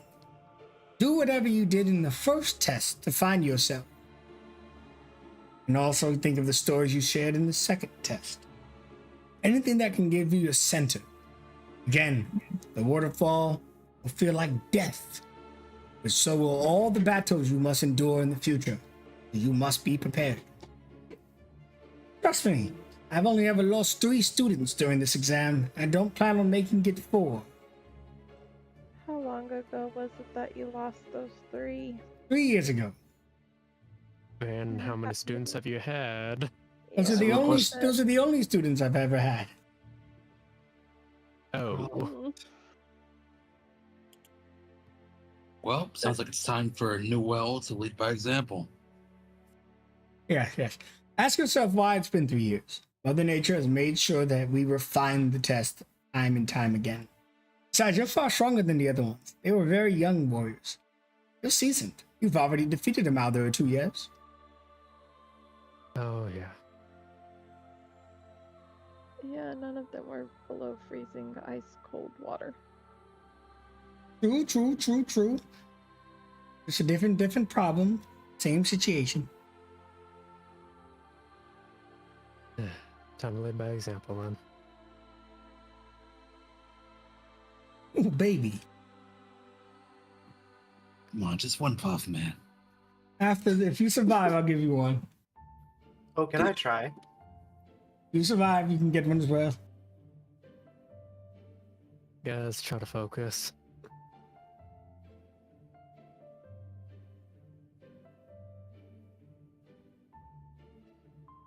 When you guys are like 15, 20 feet away, it's like really hard to see Master P, but you can kind of see him. You just kind of hear him still.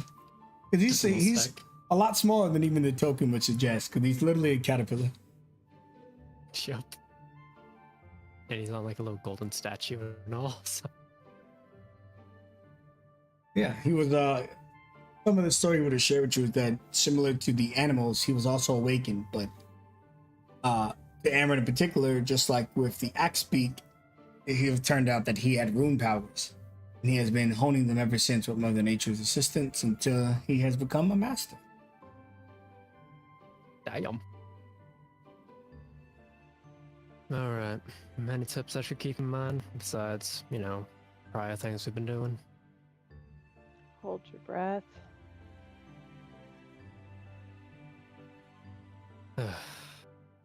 Alright. Best of luck. As Lois just closes his eyes and tries to concentrate as much as he can on his fire rune to just try to heat him up a little bit as he starts stepping through along the edge of the rocks, trying to find a stable surface. When you trace the edges, you can see that there is a path behind the waterfall where the water will hit majority of your body, but leave your head exposed if you sit correctly. Okay. Oh man, yeah. Wasn't kidding about that being cold. Oh damn. You get a Constitution saving throw. You have advantage at your fire. Got it. Okay. You're doing good. Just 24 more hours to go. What? What? I have to find yourself in a state of zen for the next 24 hours. You'll go without sleep. You'll go without aid. The sun will then retreat and you'll go without its help as well, as it'll only get colder, more dangerous. But eventually, when death knocks on your door, do as I do. Don't answer or pay him a large sum to get him away. I feel like you really should have said that before you hopped in there. You know this is entirely your choice. You can withdraw from this test. Lois is already starting to shiver a little bit. Sora looks up at it and she kind of feels a little shaky, but she closes her eyes, takes in a deep breath. Illness. We will be all right. This will forge our spirits to be stronger. And she will work her way in. Phoenix will turn to Jenkins and tap on his side where she has the medical gun hidden in him. If he pulls one of us out and is failing to help, use that.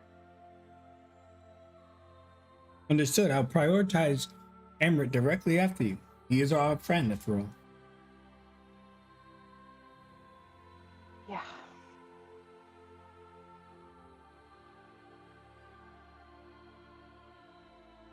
You see a gold chair of coins form next to Jenkins as he sits down. Master Plot pulls up next to him in a gold chair as well. I imagine they're going to have a wonderful conversation over the next 24 hours. Once he realizes Jenkins can't pull the drag, he tells him. He just sits there describing how it is. Jenkins just recording the information. All right, here we go. Just remember, Phoenix, to breathe as much as you can. You feel like you have no breath when you first hop in. Believe me, I know. I don't doubt you do. All right, this isn't the first spooky substance I've jumped in. All right, he jumps in.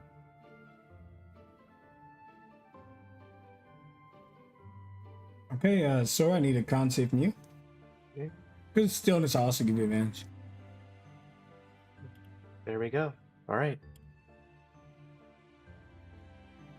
All right, you're fine for now. Emmerich, it's your water room. You also have advantage. Phoenix, Hey. bullshit me while you also are the only one that's doesn't have advantage.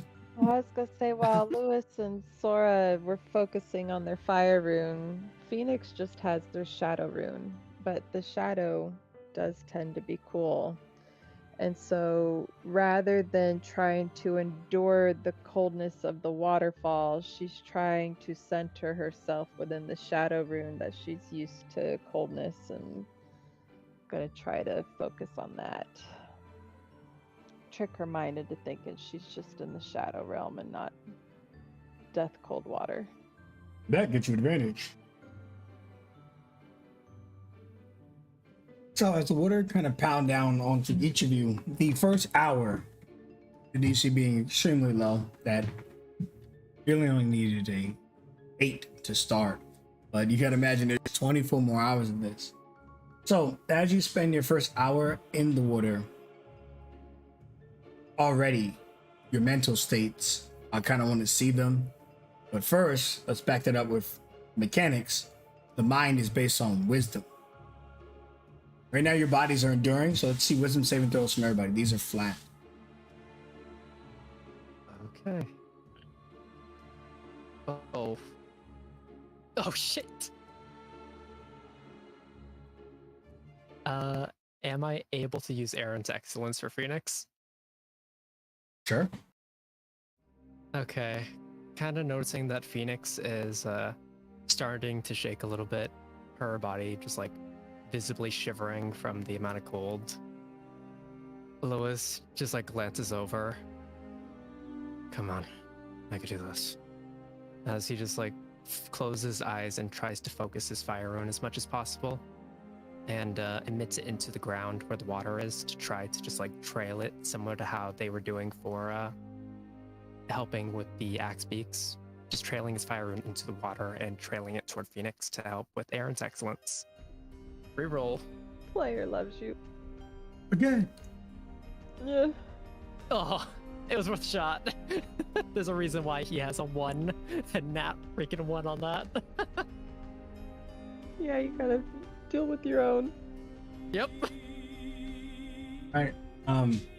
The coolness almost takes you through your life, where you're seeing your history unfold.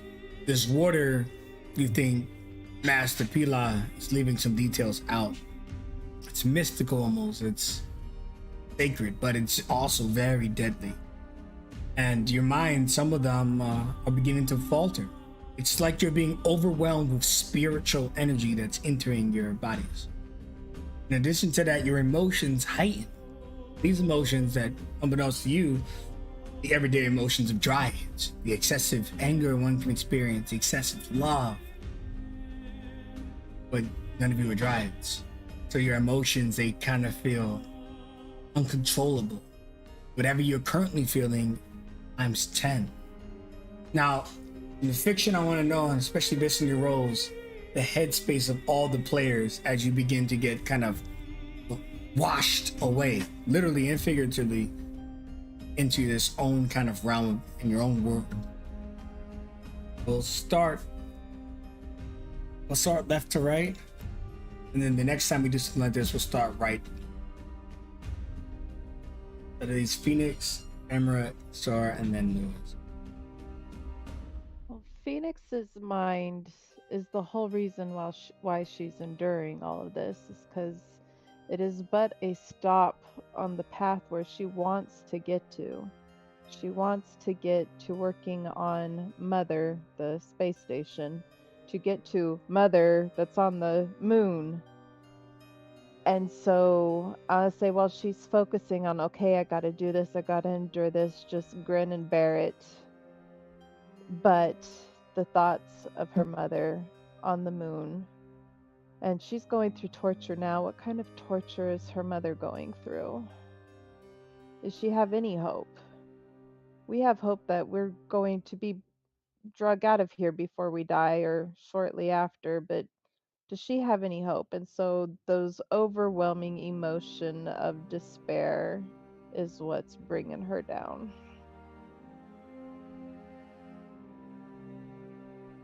Okay. Emerald?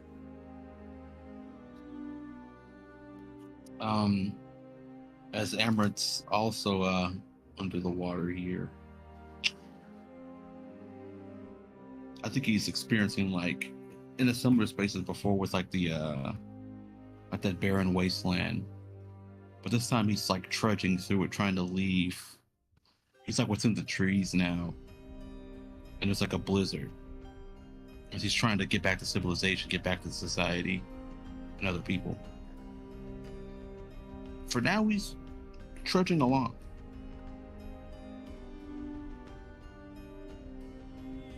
Sora.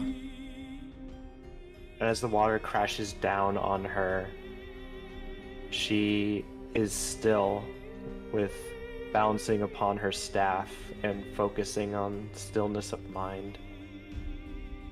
She feels this water almost feel inverted at some point, and her gravity shift as her mind takes her to this space where she suddenly finds her body crashing into the surface of a great body of water, not violently or aggressively, but just suddenly finding herself upside down descending away from the surface, peacefully in a strange sense. And she opens her eyes just to see the grand blue all around. But in those sun rays, she sees the memories of her life. The turtles, meeting her friends now, meeting her brother. And with this amplifying her emotion, which is happiness, she sees all of them at their best and happy.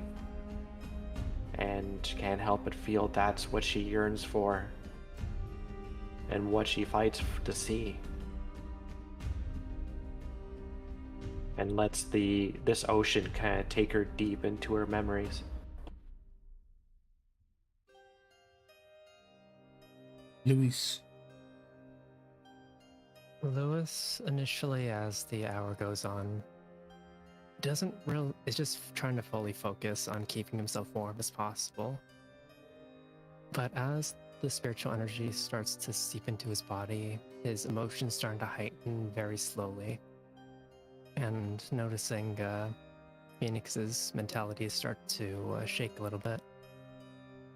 He's always had this almost overwhelming sense of being forced to carry everything on his shoulders. Like it isn't an option for anybody else to carry everything. That he's the one that's responsible for everybody else and needs to make sure that they're properly protected because it's his responsibility. But with the spiritual energy seeping into him, that feeling is no longer just a sense of duty. It's an absolute need to him now, and he just drains everything in him to try to help Phoenix as best he can. But as he does, he starts to hear almost a slight bit of laughter in the back of his mind. As the image of 4 distinct faces, their details of the face completely scribbled out, with twisted scribbles across each of them, and a grin across each, flashes in his mind, and the instantaneous shock starts to take over, and he can't properly read anything right now. As only a single emotion starts to take over, and a single thought. Run.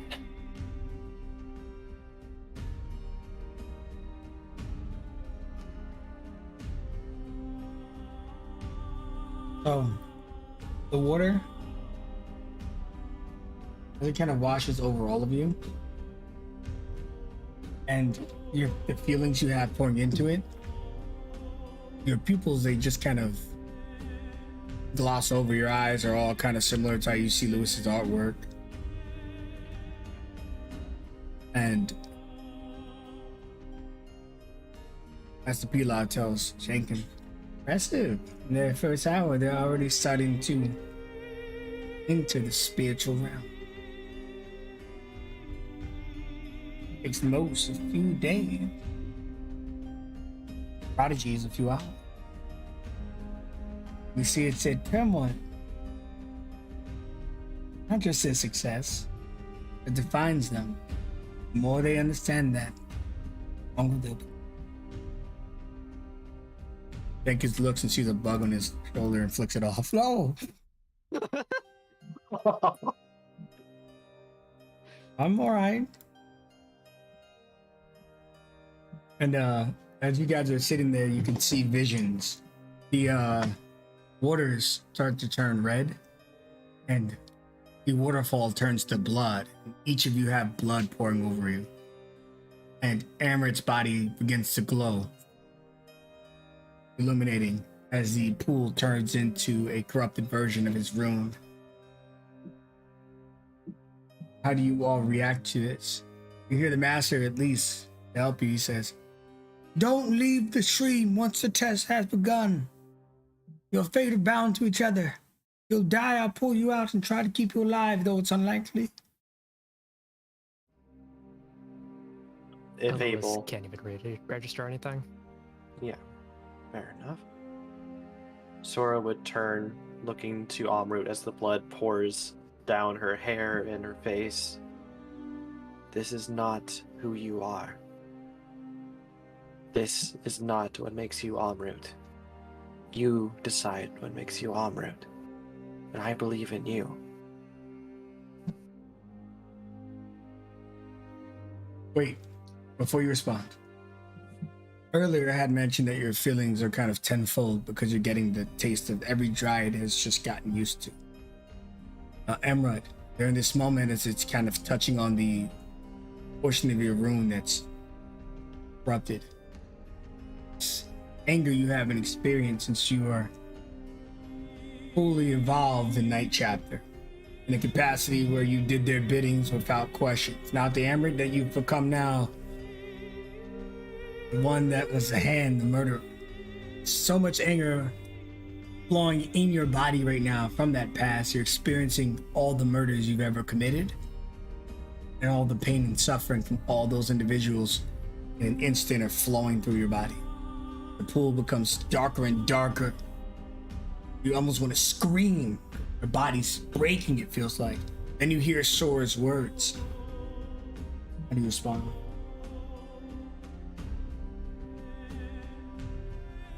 I think it's the fact that she's the one saying it too, since he's hurt her as well. It makes him like nod his head and accept it.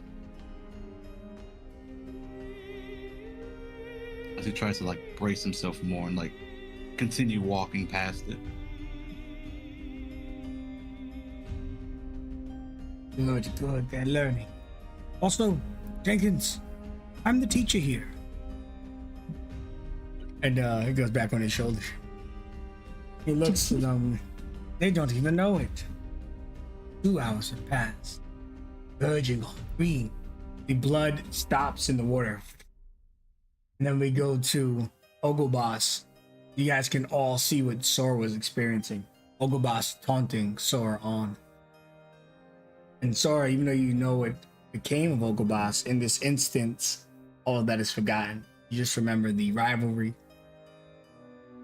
the need to defeat before you realize that it was the real need was to save. Ogobas is in all of your minds, reminding you how weak you are. Look what you lost facing me. The moon in my body. Your friends have perished.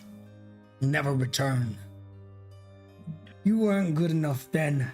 You're not good enough now. It's just antagonizing you constantly. I'll start with you, Sora, since you've called upon this one, and then anyone could jump in. They're moving the fact that this was someone that could be saved.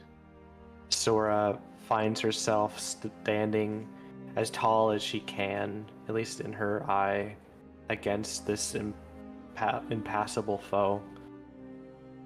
And she shouts in return, They may have gone, their bodies, who they were, but they are the ones who brought me here, and I will do them no disservice by standing aside and letting their sacrifice be in vain. I loved them too much. I will never turn my back on the people that care about me.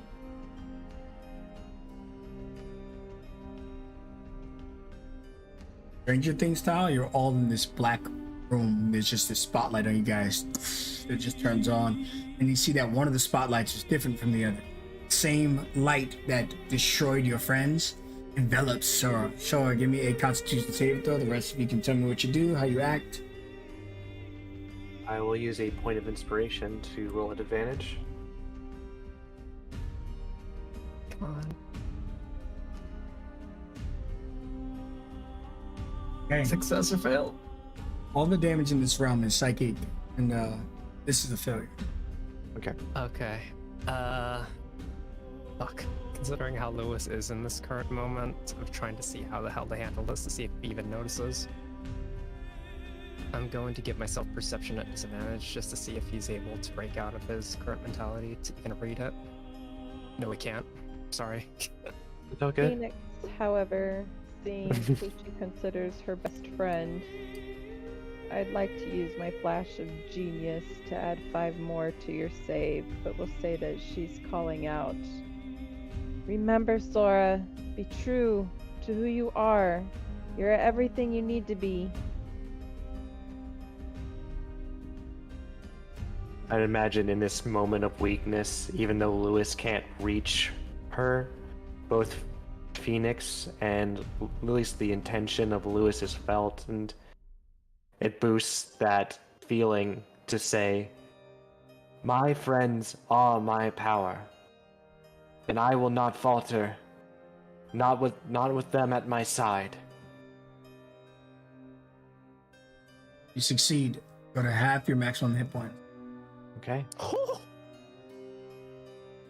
Body feels strained. The water begins beating on your back. But just as soon as these images are coming, they're passing, and the worm, they're doing it. They're doing it. And then he sees Jenkins' middle finger coming, and he puts like a little gold shield up and protects himself. He doesn't go anywhere. He's like, not this time, man. And then he looks back to you. Oh, this is a deep one. And again, before you know it, you've already transitioned into another sequence. And you're starting to realize that you're all taking this journey together, as you should. And this one, you see an elf jumping around in the cave, dodging hands and explosions. I don't care what it takes. None of them are dying. Not while I'm here. I'll protect every last one of them. When I was a child, there was no one to protect me. But I'll be damned if I let these kids die. I'll sooner give my own life. And Mistafar catches the first explosion from the devil, and it ruptures him, sending him to the back of the cavern. Gets back up, pulls his guns out, and he thinks in his head, it's gonna take a lot more than that. You think you can kill me? You're not big enough. He runs out, and he sees the hands trampling you guys on the ground. He looks around, and if there's no way to cry in your mind, he's crying in his mind. And damn you. Just lets out his guns. He fights the devil. But then at some point he stops in the middle of the battle. And he turns. Where were you? And it's just you and him, Phoenix. And the rest of you are watching, but you're not physically there. Like, you feel like you're there, but you're not really there. Master, watch out. Gets swept away by the second explosion that takes his life as he rolls to the ground. I feel it's the thing where, like in dreams, you're running but you can't move. Your legs are moving but you're not covering any ground. You're just stuck there. Master! No! The devil's hands begin to cradle you. Again, like a dream, it's less like avoiding it, but like a cage, a prison almost, as he lifts you off the ground and brings you to his face. Except his face changes. It has horns, purple. The face is emerald, the hands are emeralds. What? No! Jenkins! Jenkins, I warned you this would happen. He is the devil. A broken Jenkins says in a pile next to you. Why does everybody that's ever been close to me do this? Lewis, Sora, Emmett, your voices carry to this place. What you say is of your own decision. She needs you.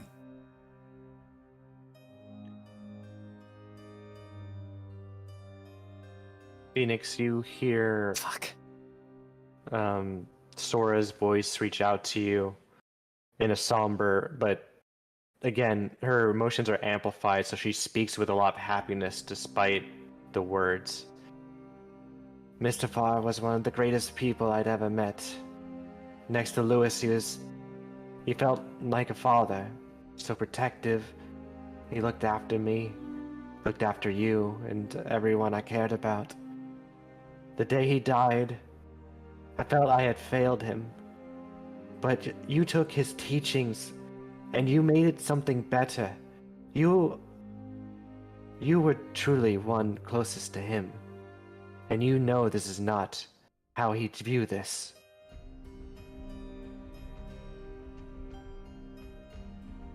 You're right. She stops trying to run.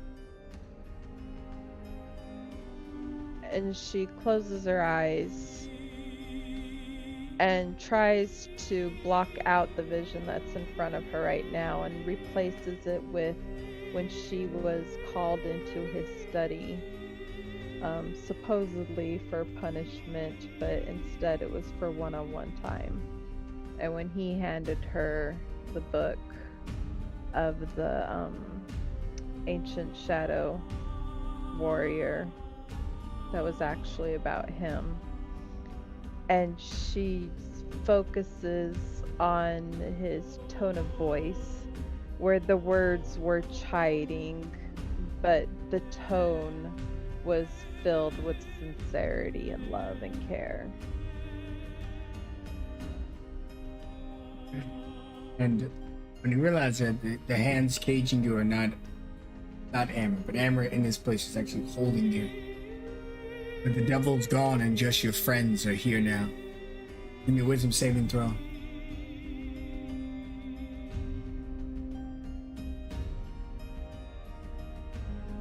Okay. I have a way of working around this. As Lewis is hearing the words of Mistafar just ring out all around him, almost like cacophonous within the space, he hears the voices of these scribbled out figures all say, "It's your fault, your fault, your fault." But Lewis, just trying to do whatever he can to mentally hold himself together, says out loud so that way you could hear, "It's not your fault." And we'll try to Aaron's excellence. Okay. Okay. Oh, All right. Worth a shot. It's okay. You go to have your maximum as well. But together with all your allies, you're able to pull through.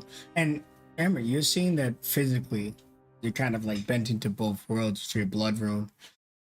That your allies are getting hurt whenever they go through the narratives, but you didn't seem to get hurt at all, which is odd. But now we have Lewis. A shadow kind of flocks over the physical environment you're in now. The statue explodes with purple fire. The creature swoops down and smacks Jenkins and Master Pilar away, before unleashing its breath weapon, engulfing the entire party. My vengeance. A bastard born to a thief who stole the throne. A greedy creature who abandoned his friends in their time of need. Who will abandon his friends again? Tyrandrum just haunting you. All of you could see the dragon, and you could see that Lewis is the only one whose body is engulfed in purple flames. It looks like he's legit burning.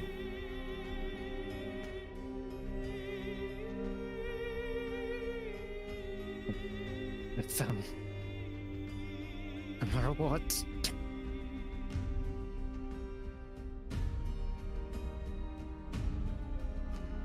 Oh, nothing.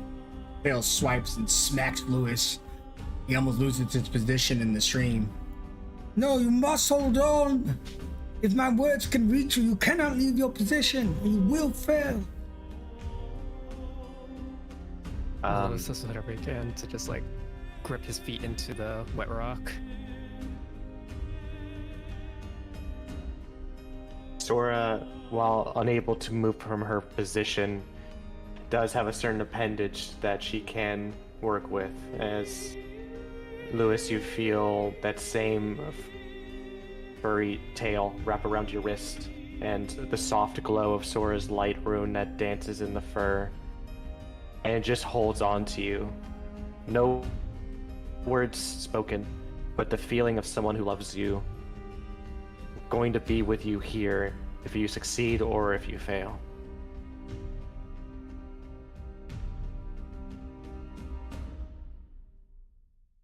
Make a con save as the fire begins to melt away your skin moves. Popping and spell. Now you can see your flesh melting, but those who look upon you still look normal, though they do see the hue of the fire aura. Got it. Okay. Lose 1/4 your maximum hit point. Should be at 3/4 left. Got it.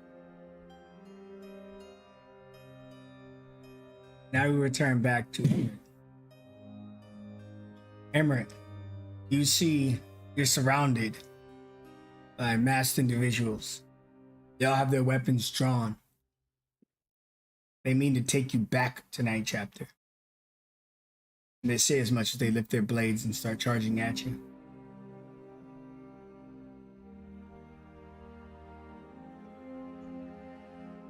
I'm not going back. At least not with you. First one comes and tries to cut off your head. He would duck under and try and do a swipe of his own. You fall the first one, but the next two are on you almost immediately, both of them spinning freaking Beyblades to cut you down. How do you stop them?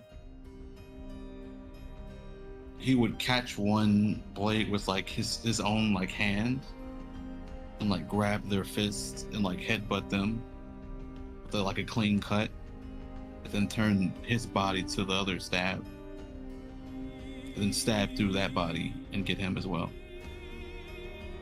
3 individuals drop down, their mask coming off their face. You can see that it killed Phoenix, Sora, and Lewis. The mask leaves their heads. And then you see your Night Chapter leader. This is all you ever meant to be. Killer. You've killed many people, just like the friends you have with you now. These people had family, people they cared about, companions. That didn't stop you. All of them, their lives are lost. You're just as special as these people here. You've always been a weapon, Emmerich. Nothing else. Worthless. Blade cannot cut.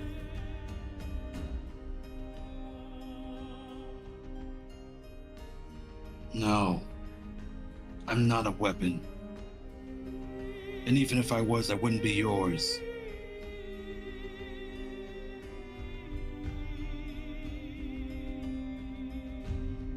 I wouldn't turn my blade towards my friends.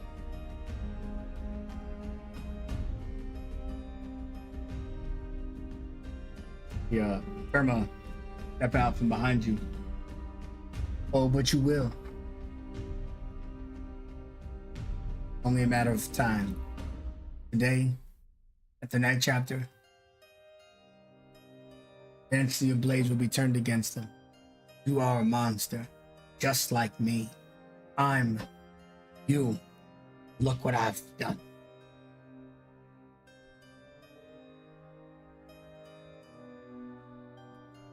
We're not the same.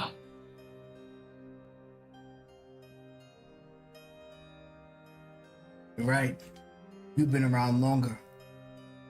You've done more harm I could ever have accomplished. You're worse than me. You're an original sin as far as I'm concerned. It's about And me. I walk towards the light. What's your excuse? I won't pretend to be something I'm not. Eventually the light will burn you and you'll be scurrying back into the shadow.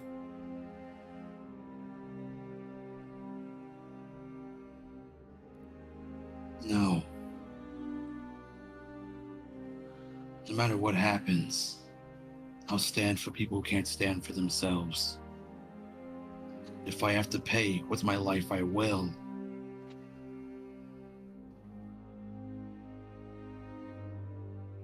Pulls his blade. Strike me down, or I strike you down. You mean us? He smiles. That's right. He runs at you.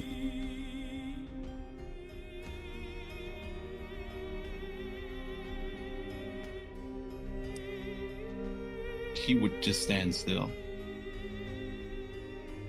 And as the blade comes onto your neck, breaks. And the illusion screams, "No! You were supposed to do what you've always done. Kill." You can see your friends are perfectly safe next to you. Give me a wisdom saving throw. All right. Let's see. Oh, Like I said, us and his friends are standing beside him. They are standing beside you. And you know what that natural 20 represents? Remarkable. Tell me, how long did it feel for you? 24 hours, as the dice reflected, have passed. That's perfect.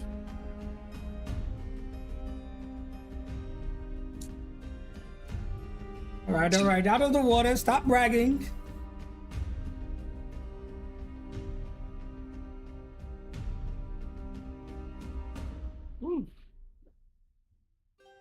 Ah, that is cold.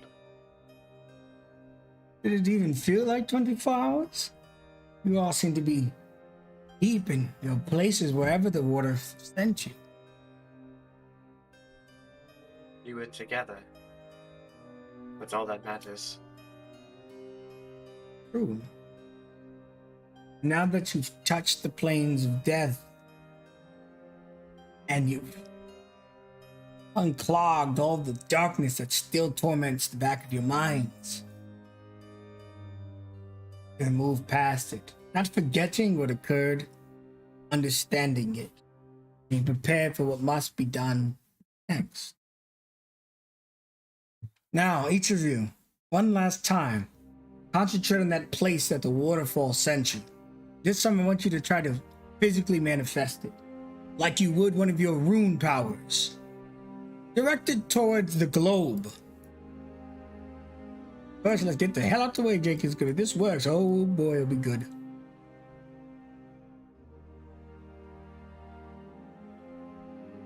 Wait, one of your friends has now surfaced from the well.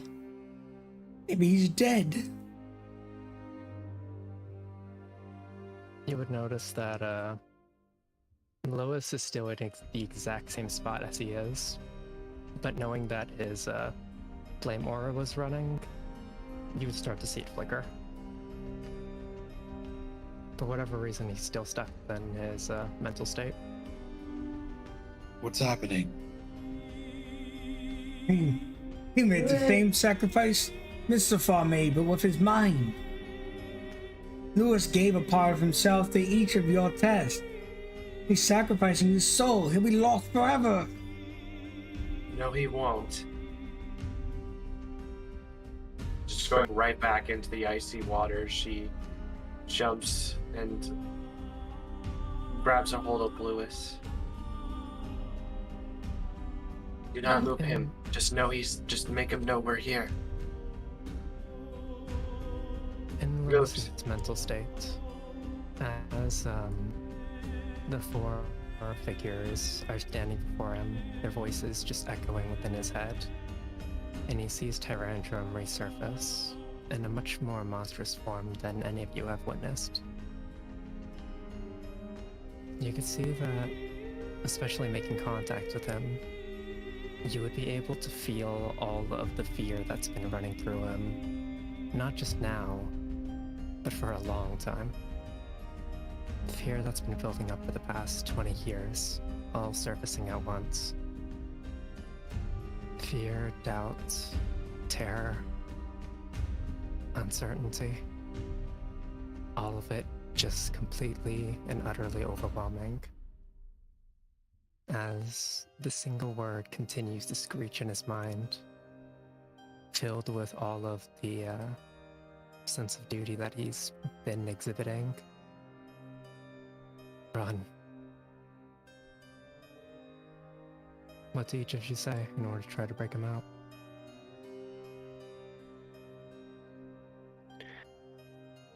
Phoenix will... I don't know if she can hover in the waterfall. She's going to try to. put her hands on your shoulders, and even though you might not be looking out, you might not see her, she is looking at you, particularly that eye that is not biologically yours. You didn't run when I needed you. I didn't even ask for you to be there, but you were there. And we are not going to run from you. Whatever it is you're fighting, we're here for you.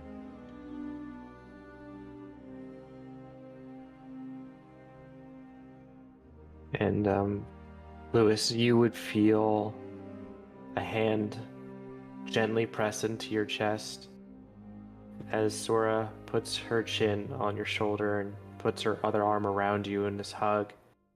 She doesn't say anything, but she focuses on where the waterfall took her and pours her memories of you into you.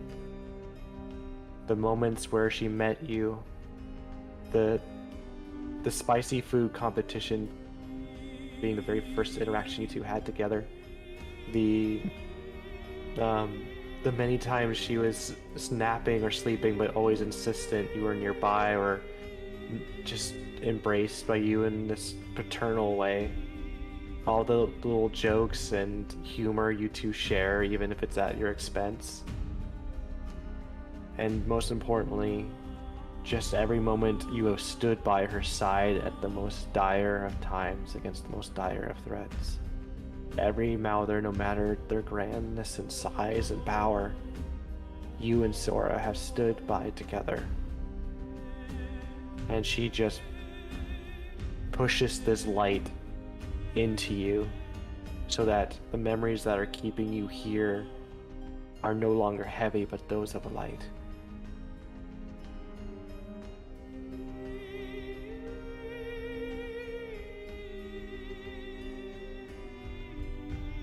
Namrot?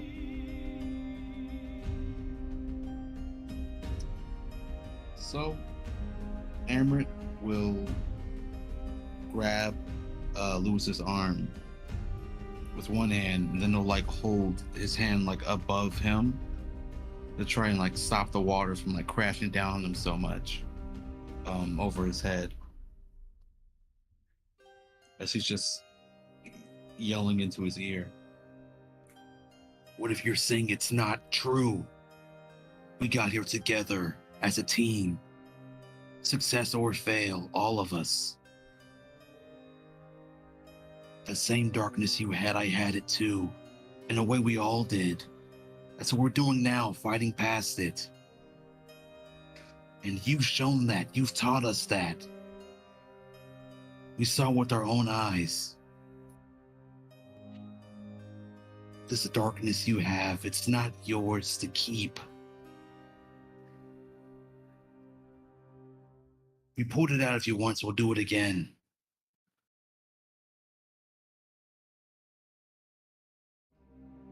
As all your words resonate within Lewis's ears, you start to slowly see what Lewis does.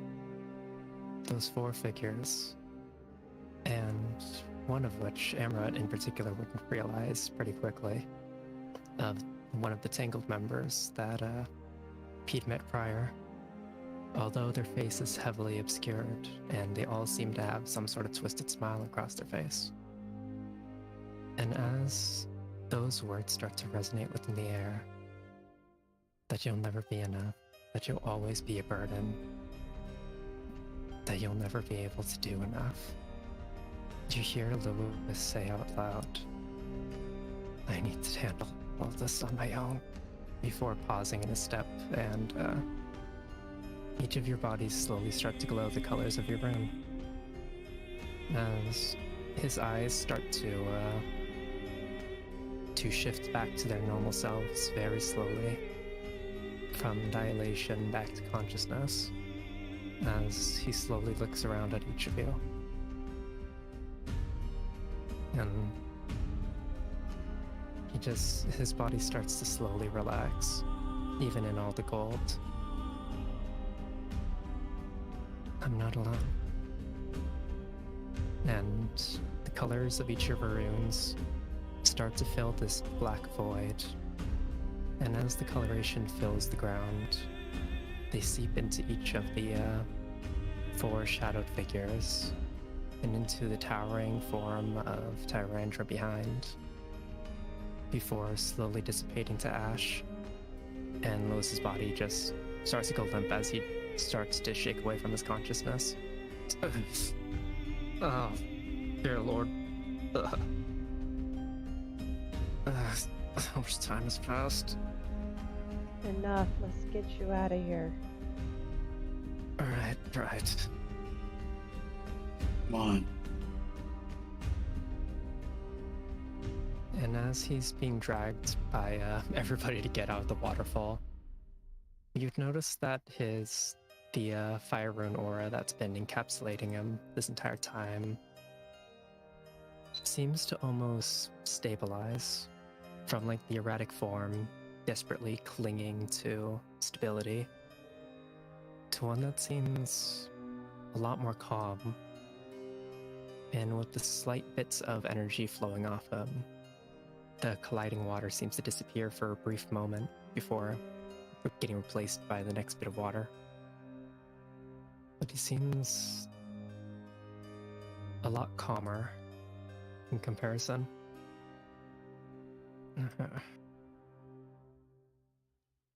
Really got stuck in those memories, eh, old man?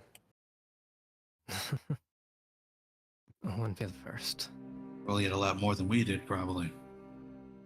A lot more to sort through. I'm happy you're okay. Thank you. You got any towels? Don't worry. There are some creatures here that can suck the water off your body with ease. You got any towels? We do have towels on the table, though. Okay. We keep them all by. Lewis, you are this class's teacher. I want you, Yeah. all the spiritual energy poured into you from Thora, Phoenix, and be the first to use Thorand on the globe. Show your students how it's done, Master Newell.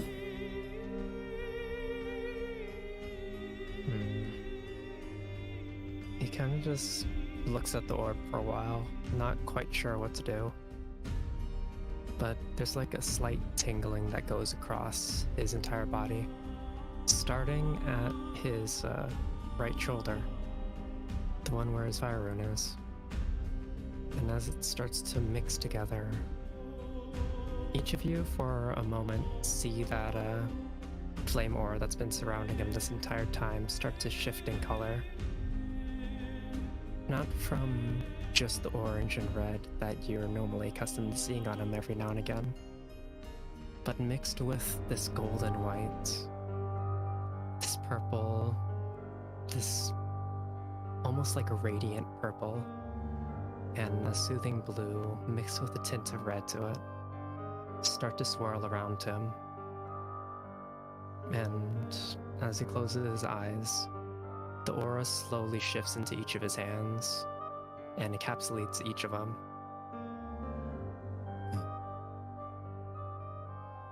Let's see here. And he seems almost in a state of absolute calm as the aura surrounds his hands and slowly shape themselves into what seems to be a sword.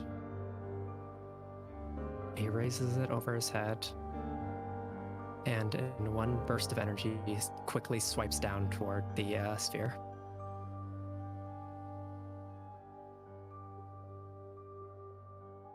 You all see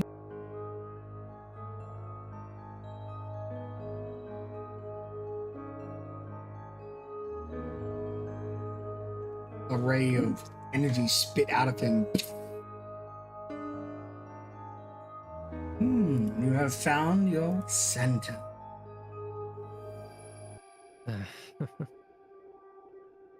I'm sorting it through at least. You all feel like you can do it. You're watching him after all you've been through. You can already feel the spiritual energy flowing through you. Does that mean? Let's update this handout for you. A soul rend, as Sapila explains, has 2 shapes it can take.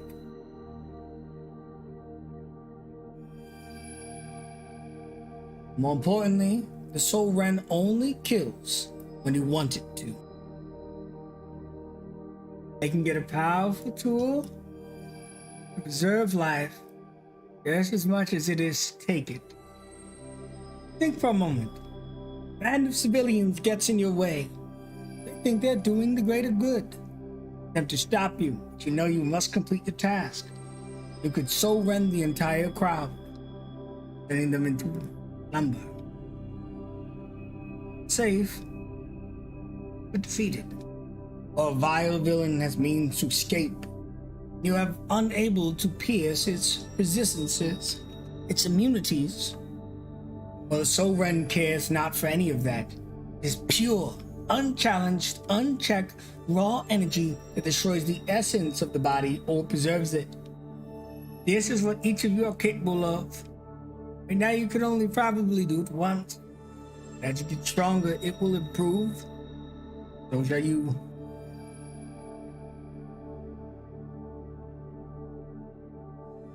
Whoa. Oh,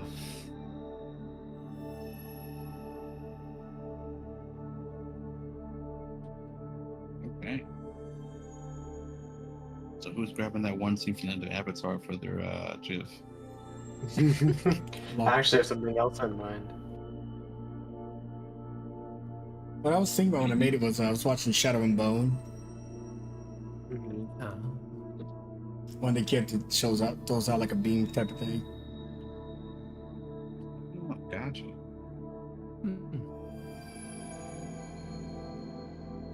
I think they just call it the slice. That doesn't sound as cool. I might be misremembering. it really doesn't. I think it's the cut. Slice. They call it the cut. Oh, the cut. It's not much better. That's a labor. It is, by the way, it's like the strongest technique. He did the cut. Oh.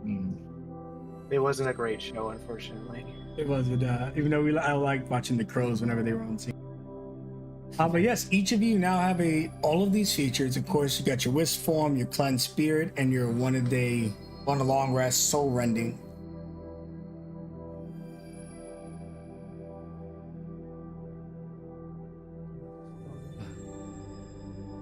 Hell yeah. Master Pila looks to all of you. You've done well. You're the 26th student to pass this class. What? Yes. I'm guessing that was before you were the teacher? No. I was doing. You see, what I told you earlier was deception. The entire test coming over your own doubts.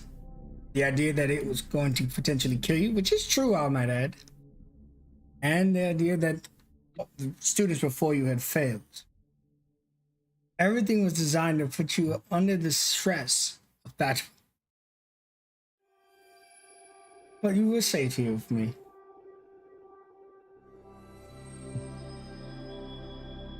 Thank you. And it was that trust that manifests the powers you now have.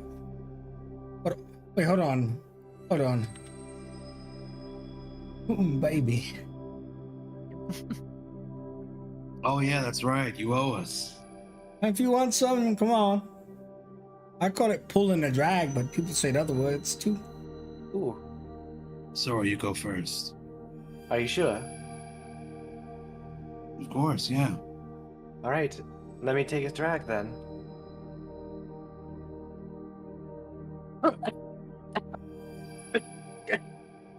Yeah. Oh, it burns. No, wait, why does it burn? It gets worse if you cough. You don't say. Don't worry, What? you got it. Pat, pat. Whoa. Ah! And she's just, I guess, powers up.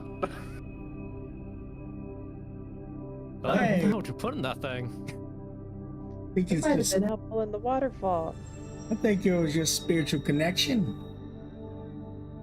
You feel your rune back in your body and it immediately activates. Final real cooldown, whatever you roll. Oh my god, it's back. Yes! Nice. I thought that was a downer. Jeez. Low Oh. roll, low roll. Let's find out. Yeah, I gotta delete the locked part of it because it doesn't Well- post if you have that. Emra, do you take a pool? I do. No magical shit happens to you, but it feels good. Fair enough. Let me see if I can take it though. Oh, your flip only has your old one and your regular one. Yes, sir. Change out your flip. Oh, it's worth the later. Actually, no, it's good. So 3 long rests until it's ready again. His back is no longer blocked. You feel like you've pierced whatever was holding it back today. All of you feel way better. In fact, your spiritual lessons do have one final reward. And final thing. Relevant to you may not be. So about halfway through the campaign, which we're past that, usually I like to do something with inspiration. Kind of a tradition. Where your inspiration always starts off as advantage, but transforms into a reroll instead, which is superior. That is where we're at now. Woo! Cute. This is so cool. Hells yeah. Superior inspiration, a cool new AoE ability. My rune is back. Things are looking really good. What could go wrong? Oh yeah. Why'd you have to say it? Yeah, we're all powered up for Tasha and her crown of friends. Speaking of No. Tasha, the way to end this session is the energy here shifts almost immediately. I'm just joking. I'm just joking. Imagine. Oh my god. God, then. Everything goes purple. That's what Bila says. You taking a hit, old man? I'm good. You just gotta teach. And how about you, young lady? Yeah, no, seeing that you made Sora do things uncontrollably, I think I'm good. I mean, I powered up. I mean, I'm fine. Ooh, baby. You took another. Why you asked you started taking another drag? All right, well, my friends, soon the Wyverns will be here to collect you, take you back to the City of Roots. But this will probably be your last night here. You'll be returning back to whatever the world needs of you or you need of yourselves. If you have any requests, see to it that Mother Nature hears it. If you pass the spiritual training, you are one of very few warriors in this world who can manifest spiritual energy. Purify creatures, heal creatures, destroy, preserve creatures, and to move in and out of the spirit world for yourself, Phantom. I hope you enjoyed the training that Mother Nature put together, and though she could not be here to teach you every step herself, know that our instructions were taught closely by the Mother, and then conveyed to you through her various creatures under her tree, like myself.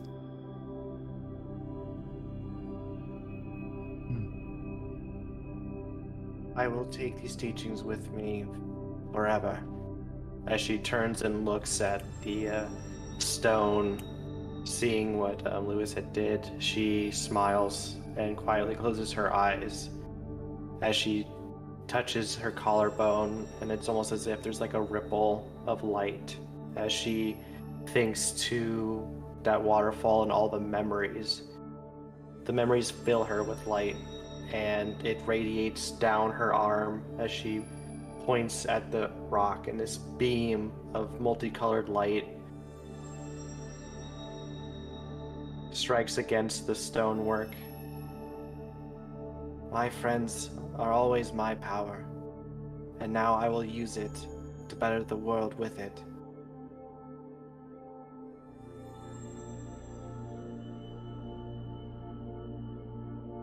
Holy shit, these people are cool.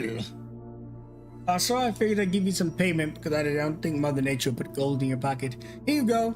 You see gold kind of come from everywhere in this facility, just kind of raging into a storm around him. These people probably don't have a lot of money. I doubt you have your own hoard, especially unless you're some type of king or have a kingdom of your own. So here's some money for each of you. And he gives each of you 500 gold pieces. Oh, Whoa, Wow. shit. that was very Besides- generous. Thank Shit, I'm you. still Master Plum. Don't mention it. And if you ever feel like you've lost your center, remember, rely on each other. And don't forget to put respect on my name and my chain. Later, folks. Take care. Farewell, Master Bila. Bye, Lala. I'll see thank you you. for the opportunity. Oh, yeah. Hold on now. Baby. Have a good day, you folks. Yeah. Have a good day. You know, I've been thinking.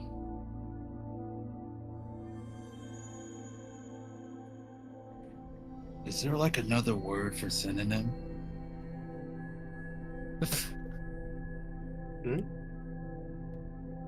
Because, like, no, like, it's a synonym is like a word for another word. But, like, there's no synonym for the synonym, right? You are blowing my mind right now, Amrit. Horns, I think you may have inhaled a little bit too much there. Or just enough. Miss you I, too, uh, buddy.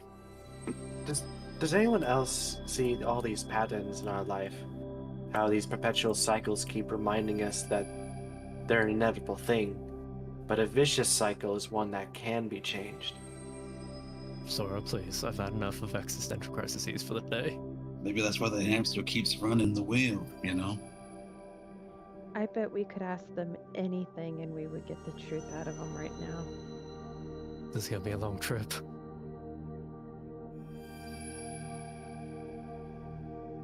You don't know how, but underneath these gold, just here, maybe. They're all just rattling in just the right frequency. As you guys walk towards the entrance, the wyvern sat down.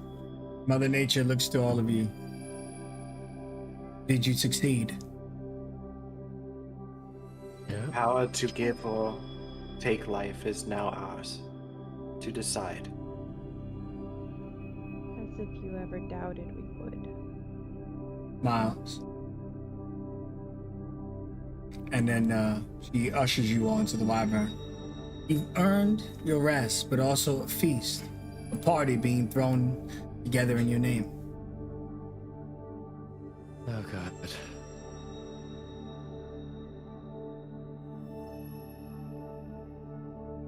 And you can give me your last either line or thoughts of the session as the wyvern flies you back to the City of Roots, where you'll be spending your final night before returning to whatever stuff in the world needs you to do.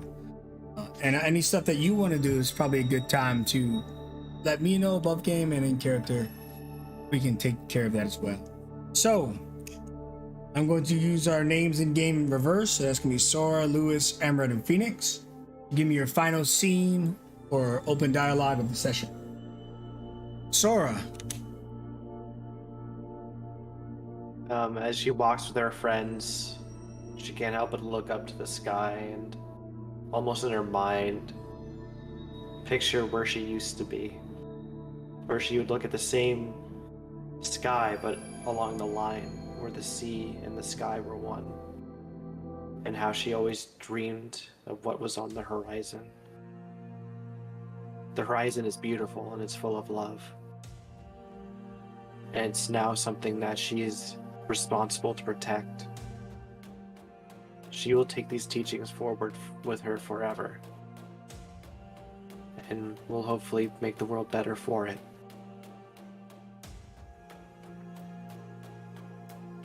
Lewis. Lois, as they're walking down the path and starting to settle down on the wyverns, thinks back to that particular scene. The four figures, all the voices, that feeling of absolute burden, and of everyone around him. And in his head, he knows that all those problems are still in the world. But he feels a lot more confident now, as he remembers everybody, the feeling of everybody around him. I'm not alone anymore. It'll sure as hell be hard, but I'm not alone.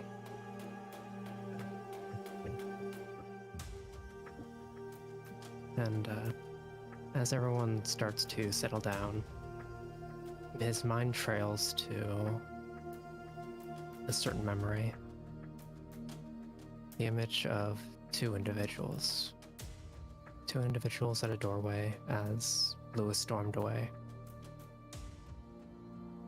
And he seems a little bit like almost hesitant to say anything as everyone's starting to settle down. But he kind of just like digs his nail into his palm a little bit just to get himself to like center himself. Hey guys, is it alright if I ask a favor? Sure. Is it alright if we make a bit of a detour before heading back to the city? Well, City of Tears, I mean. There's a couple of people I need to apologize to, so I haven't meant to for a long time, but I don't know. I know it's not something I can do alone, and I know it's probably a little bit of trouble on you guys, but Lewis, I love you. I will do this for you without you even needing to ask. he seems a little bit taken aback for a moment. It was like this expression of just like sheer shock on his face before just relaxing with a smile. Thanks. Should we be worried that you're like putting your final affairs in order? Have you lost confidence in us? Are you putting our names on your will and testament? First one, don't need to worry about that. Second, we'll see. Can I get your arm? Sure. Is he just like, you need the real one, or? No, on your last will and testament, I want your mechanical arm. Oh, that's what you. She's totally joshing with you. Sure. Looks like we have a lot of avenues that have opened up now. We need to still find Hyperion to cleanse him. We still potentially need to return to that world to return the original rune, people, if that's even the truth either. And with Omroot, it appears we have quite a heavy amount of work to do, my friend. Yeah. Hey, this koala bear has ideas. I think you're more of a owl bear. Whatever you say, man. Whatever. Mother Omroot. Nature really has a thing for owl bears. I mean, they're big, they're fluffy, they're very cute, although very threatening and very powerful if you get on the bad side. Oh yeah. And if you piss him off enough, that screech will blow your eardrums out. I bet they make for killer opera singers. Oh yeah. I'm sure there's a band out there somewhere.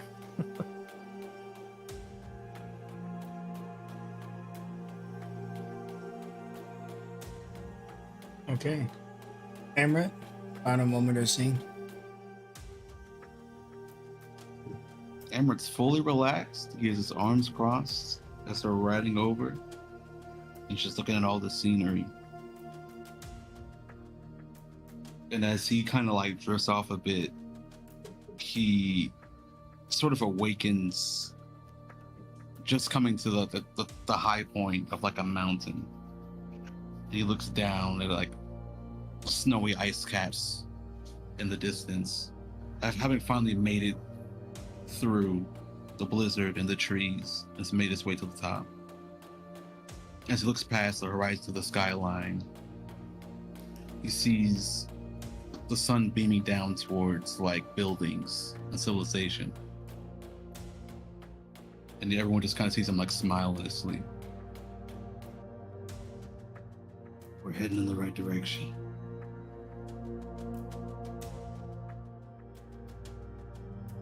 Feel that right.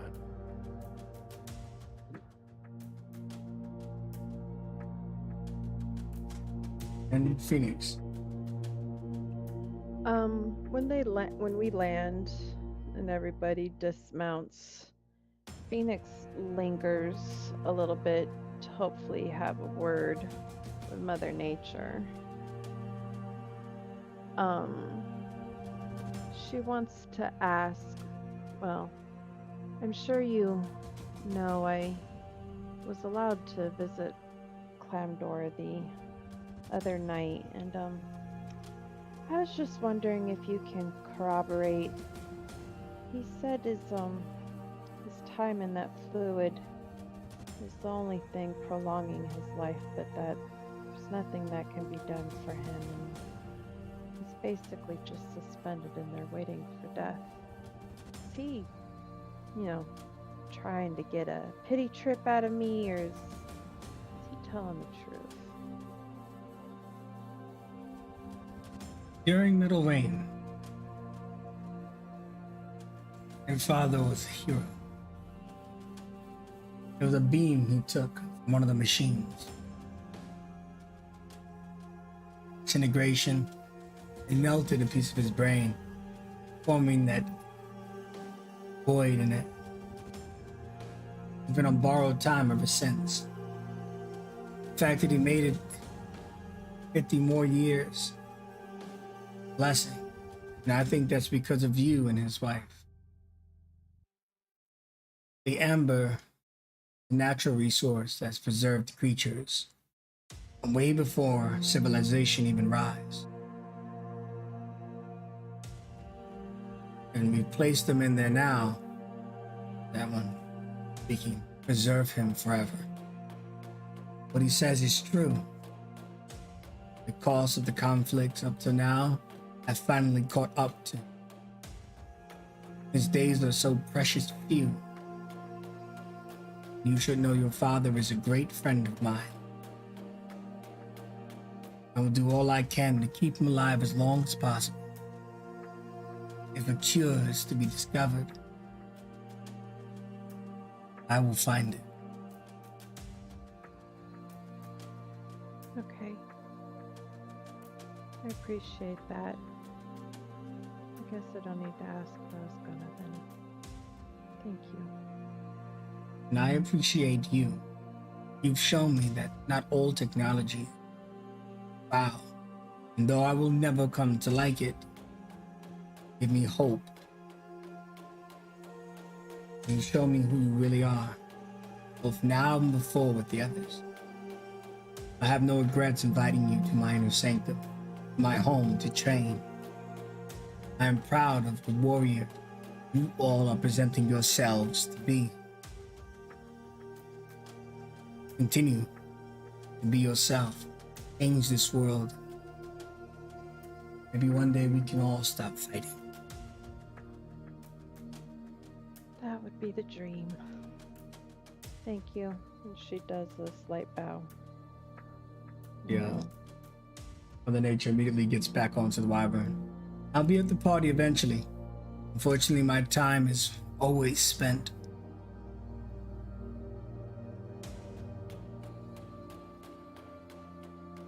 Phoenix will just do a wave as she flies away and will float on after the others. And in the distance, you can see that a table has been made for you. It has gifts on it, food, meat. Music is being played by the satyrs.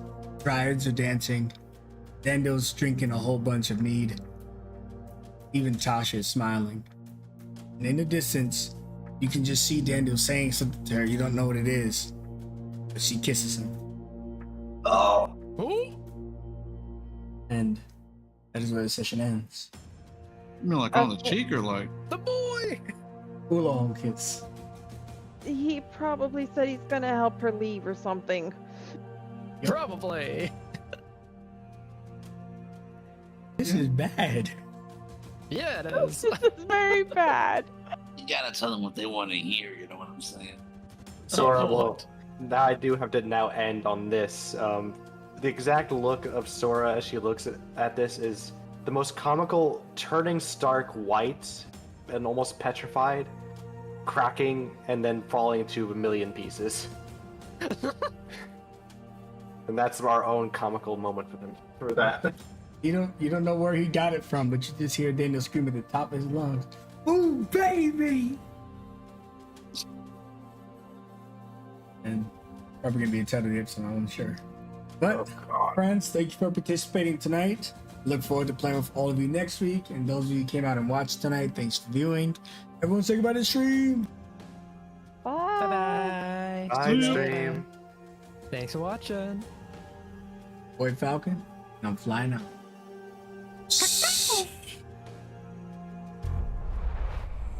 Out of fear, we kept running, tried to hide away.